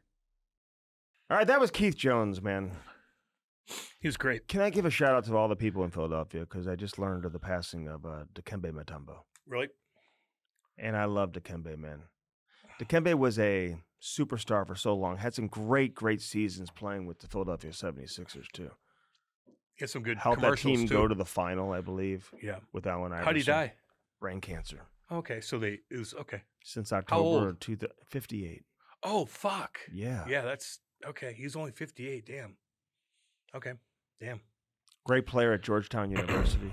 He went to Georgetown, eh? Yeah. You know, they had that Smart great guy. run of centers with him and Alonzo Mourning and Patrick Ewing and Jahidi White. Jahidi White. Is he St. Louis guy? He is. Yeah, I golfed with him the other day. Did you? Jahidi's my boy, dude. Yeah, monster. He looks like Yeah. a football player. Oh, yeah. He does look like a football Yeah. player. 7-footer, dude. Yeah. Played at Cardinal Jahidi Ritter High White. School, man. Yeah. Cardinal Ritter. That's right. Yeah. Okay. Yeah, I didn't know. Did it just pop up? You look at your phone? Yeah. So. But I was a huge fan of Dikembe, and Well, you guys played alike. he would do this. Andy was a basketball player Hey. too. You guys didn't know? I remember the commercials. Not the commercials. 3 blocks in a row, and he would start doing all this. Is he 7-footer? Oh, yeah. Yeah. 7 foot plus. Where's he from? Fucking Middle Africa. The Congo. Oh God, civil war going on like no other. Congo. I'll tell you where he's from. No one even talks about that. You know. You want to There's know where wars he's going from? on. You want to know what's going Hey, on? how about those pagers that went off in fucking Lebanon? What pagers? Israel fucking smoked a bunch of Hezbollah fucking He's from terrorists. the Democratic Republic of the Congo. Hardcore, baby. Hardcore. Tell me about it. Congo? Mhm. So you're going back in time living there, man. Hardcore. Yeah, Wow. civil war, People like, unrest, with like dirty, the politics, like just no one talks Are about they it. hunting and gathering? Some are, sure. There's still big cities there and stuff. Go to a city there. Like you'd be. I don't know if you're allowed in there. Lions, tigers, wild. That's the least of their concerns. Really? Fuck yeah, man. Probably there's civil war going on, Andy. No one talks about it because no one cares. No one cares about the middle of Africa. They care about. I've seen these black. They care about Ukraine. These black wolves running wild in Yellowstone, but not even in awesome. packs. Cam. They're awesome. Yeah, you saw one video of one crossing the street. Yeah. Yeah, no, he probably got distracted from a pack or something. What like happened that. to him? Who What knows? do you Or think got left happens? away. Or got Now what happens to him? He can go do his thing, dude. What's he gonna do? That's what you're worried Do about. wolves get attacked and eaten? Like, or do they win their fights? Do they lose their fights? They're like dogs, dude. Wolves will win their fights. A bear is not going to fight a pack of wolves. But what if he's by himself? Will the bear fuck him up? He'll run away from a bear still. He will. Yeah. Bears want easy prey. Bears are gonna go into a salmon fucking infested river and sit there and go like this. Yank, yank, yank, yank, yank, yank. Then they'll kill like a fucking. They'll eat dead animals. There'll be a fucking elk that died from whatever, Okay, and so they're scavengers. Who's eating a wolf? Not many things. the hyenas? What? The hyena? Oh, come In on. Montana? They don't have hyenas there? Where are the hyenas? Well, hey, Maddie, clip this part off. Oh, my God. Maddie. Maddie. No. Maddie. Clip this part off. No, Andy. There's no hyenas in Montana. Where's the hyenas? In god dang Africa. Yeah, that's the only place. No. There's no hyenas. Nowhere else? Did you think there were hyenas in Montana? I don't know. Come on, homie. What about the wild boar? Wow, homie. What about the wild boar? Get out of here. What about the wild boar? Wow. What about you thought hyenas were in the United States or North America? We'll cut that out. No way. Yeah, I don't think I think I knew that. That is What like about- the most Okay, obvious what thing about the wild boar? Okay, I'll give you an example. A pack of hyenas versus a pack of Wolves? timber fucking big boy wolves Mhm. in Canada, in Alaska, in Montana, and stuff like Who you that. taking? Hyenas would fuck them up. Yeah, they would. They are The strongest They're in fight. Africa, dude. I'm sorry. They're dealing with big time predators that actually do want to kill them. Although they do kill a lot Like of lions. jaguars and leopards and No, stuff. leopards, they're staying away from hyenas. I'm talking about the big lions. So if there's like a huge field where they're protecting one area and the lion pack are protecting there, those two would clash more than anything. And they'll pick apart the fucking lioness or whatever. The hyenas are smart when it comes to that. But if I would say, and I could be wrong, you guys can come back and comment on this, a pack of shit-kicking hyenas versus a pack of big boy wolves, I would put my money on a pack of hyenas. Did you see? And no, there's no hyenas in North America. That is a stupid comment by sorry. Andy. There's no Hey. such thing, dude. Clip that off, by the way. There's no such thing as Wow. a stupid comment. No, you would think that you don't know our I- animal system in North America. Okay, hyenas. Do you not know? Do you not know our animal? Like the like not every species, but the big time Yeah, I species know. in North America. I know. You thought hyenas were here? You don't think they'd be talking about hyenas up in goddamn Montana attacking people? Jesus. Are you kidding me? Well, maybe they. You think hyenas are up there? Okay, get That's over it. It's unbelievable. Okay.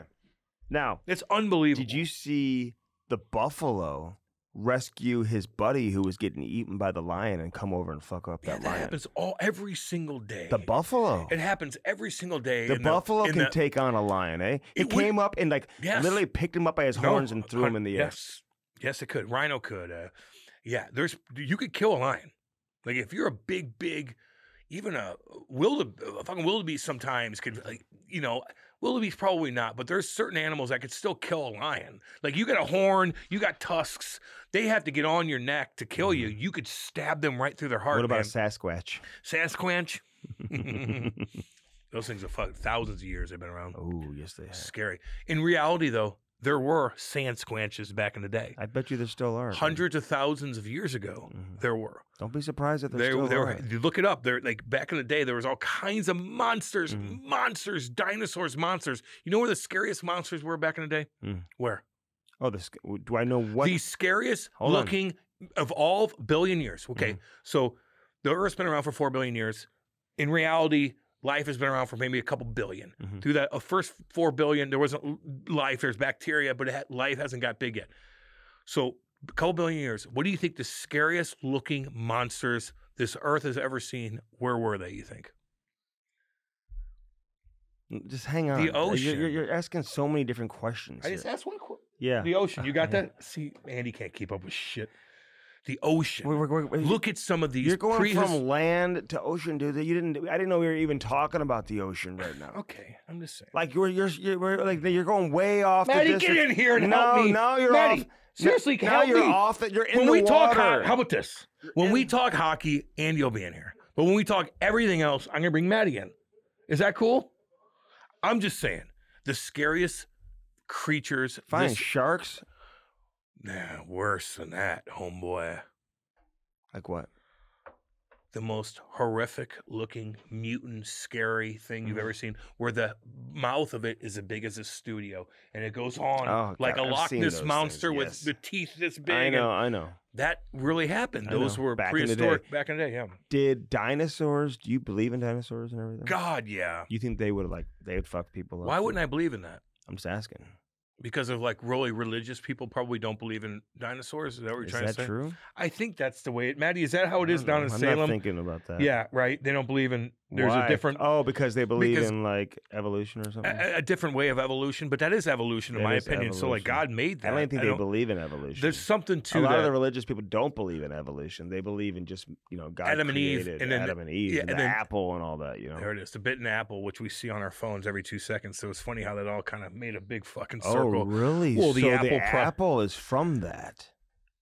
No. It's just funny how people put in memes and coincidences. Anyway, so I don't think religious people believe in dinosaurs. Do I? Fuck yeah. You think they used to get in the mix? And they knew about dinosaurs back in the day too, man. They're digging these motherfuckers up left and right, especially in China and shit like that. Now, they could have looked at that like that's the dragon. Yeah.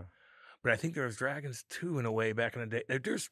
Hey, let me just confirm something that's been out there, but I don't think I need to confirm it. But like Max Pacioretty will sign with Toronto. How will we go from that to Max? Everyone knows that. Yeah, was a strong likelihood.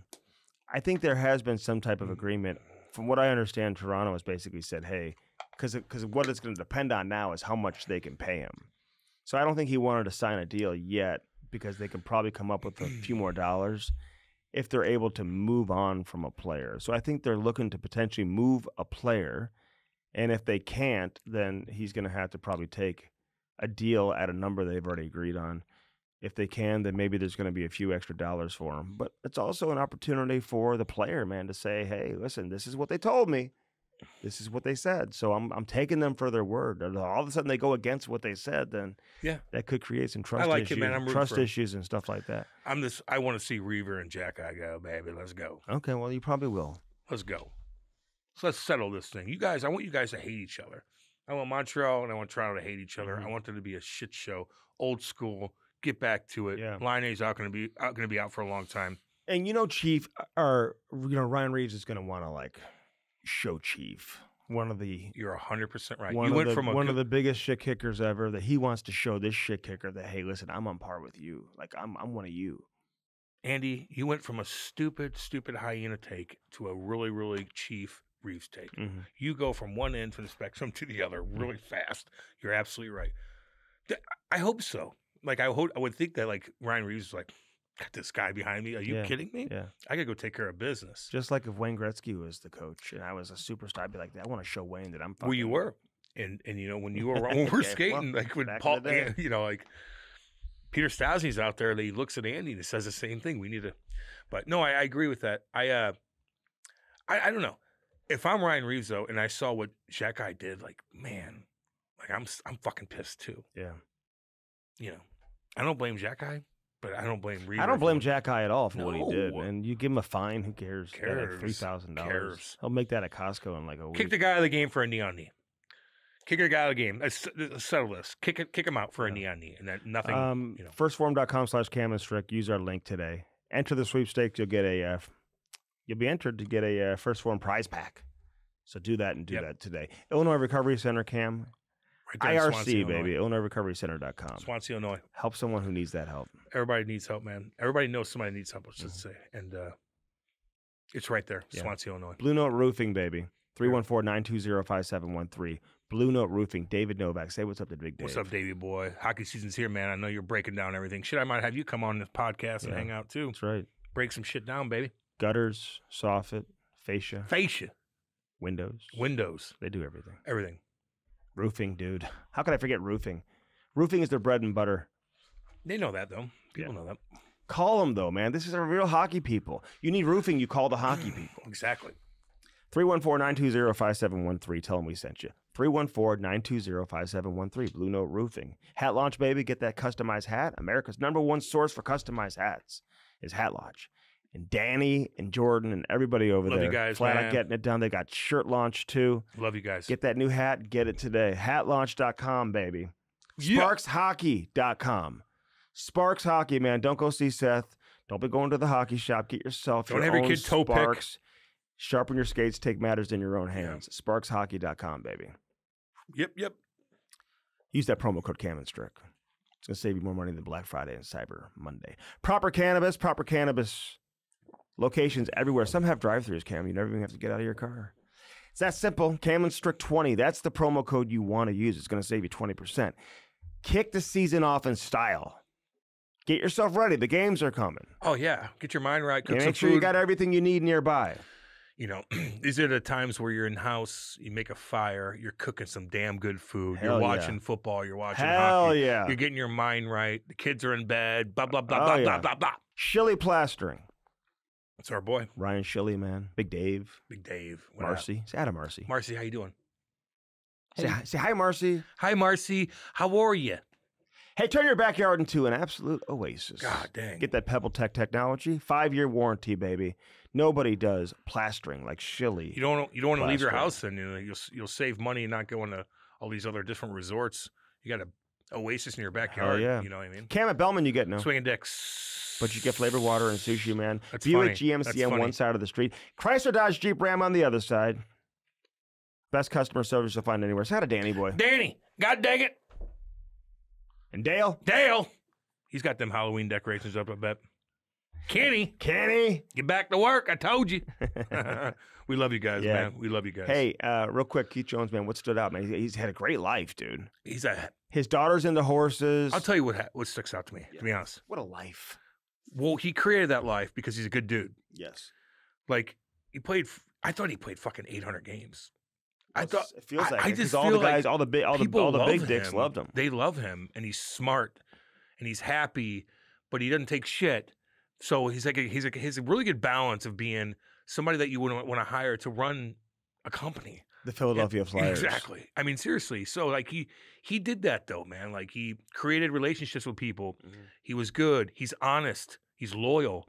And that all just coexists. And all of a sudden you're going to fucking hire somebody to take care of a monster organization like the Philadelphia Flyers. I'd hire him too. And they're for getting all the anything. Russians over here, including that Goldie who they announced it after we did He the went to interview. war- you know, he went to Military. military I know. for 2 years, I think. Kozlov or whatever. Badass dude. And you know where Keith Jones? Wait, was it Keith Jones that went to Megastorsk, or was that Paul Maurice? That I think Paul coach? Maurice That was coached okay. over there. I was like, that's hard. Look that place up. Mega stores. It's not the way that's how it's pronounced by any means. And I'm sorry about that. I love all you guys, but Yes, look, you're it's- so, see. it looks like a Yeah. factory-filled hellhole. Okay, Jesus. I'm serious on that. Look at it compared to where we live. Mm-hmm. Okay. You'd be like, "What? No, North Carolina." I'm talking about where we live. You know what I mean? All right, listen, hockey season's here. Hope you enjoyed this edition. we love We've you got guys, some great man. ones for you. We're always open to suggestions too, man. If you think there's somebody you want to hear on the show that we haven't had on. Or, Somebody asked Jordan Tutu, trying to get a hold of him. yeah. Trying to get a hold of him. Got the wrong number. Going to Toots. find one. I gave you the right number. Yeah, but I had the wrong number. I'm Yeah, talking to myself Jesus. on this goddamn thing. Yeah. Trying to get him on, man. I saw some pictures of him like Toots, baby. doing this thing up north, and I We'll want to talk talk to him. about that. Yeah, so. Great conversations coming up, man. Subscribe to everything. Love you guys. Follow us on all our social channels, all Yep. the Cam&Strick channels, our individual channels, man. And hockey season here. We got lots more to come, dude. No hyenas in Montana. None. Just in Don't case worry you about didn't them. know that. Don't worry about them. There's Yeah. wolves. There's other predators. No hyenas. Black Love all wolves y'all. too, man. Beautiful. Look like a black German Shepherd, dude. If I had money, If you had money. I'd have a wolf. Oh, dude, I had one. No, you didn't. Yeah, I did. No, you didn't. All right, we got to go. Love you guys. See you.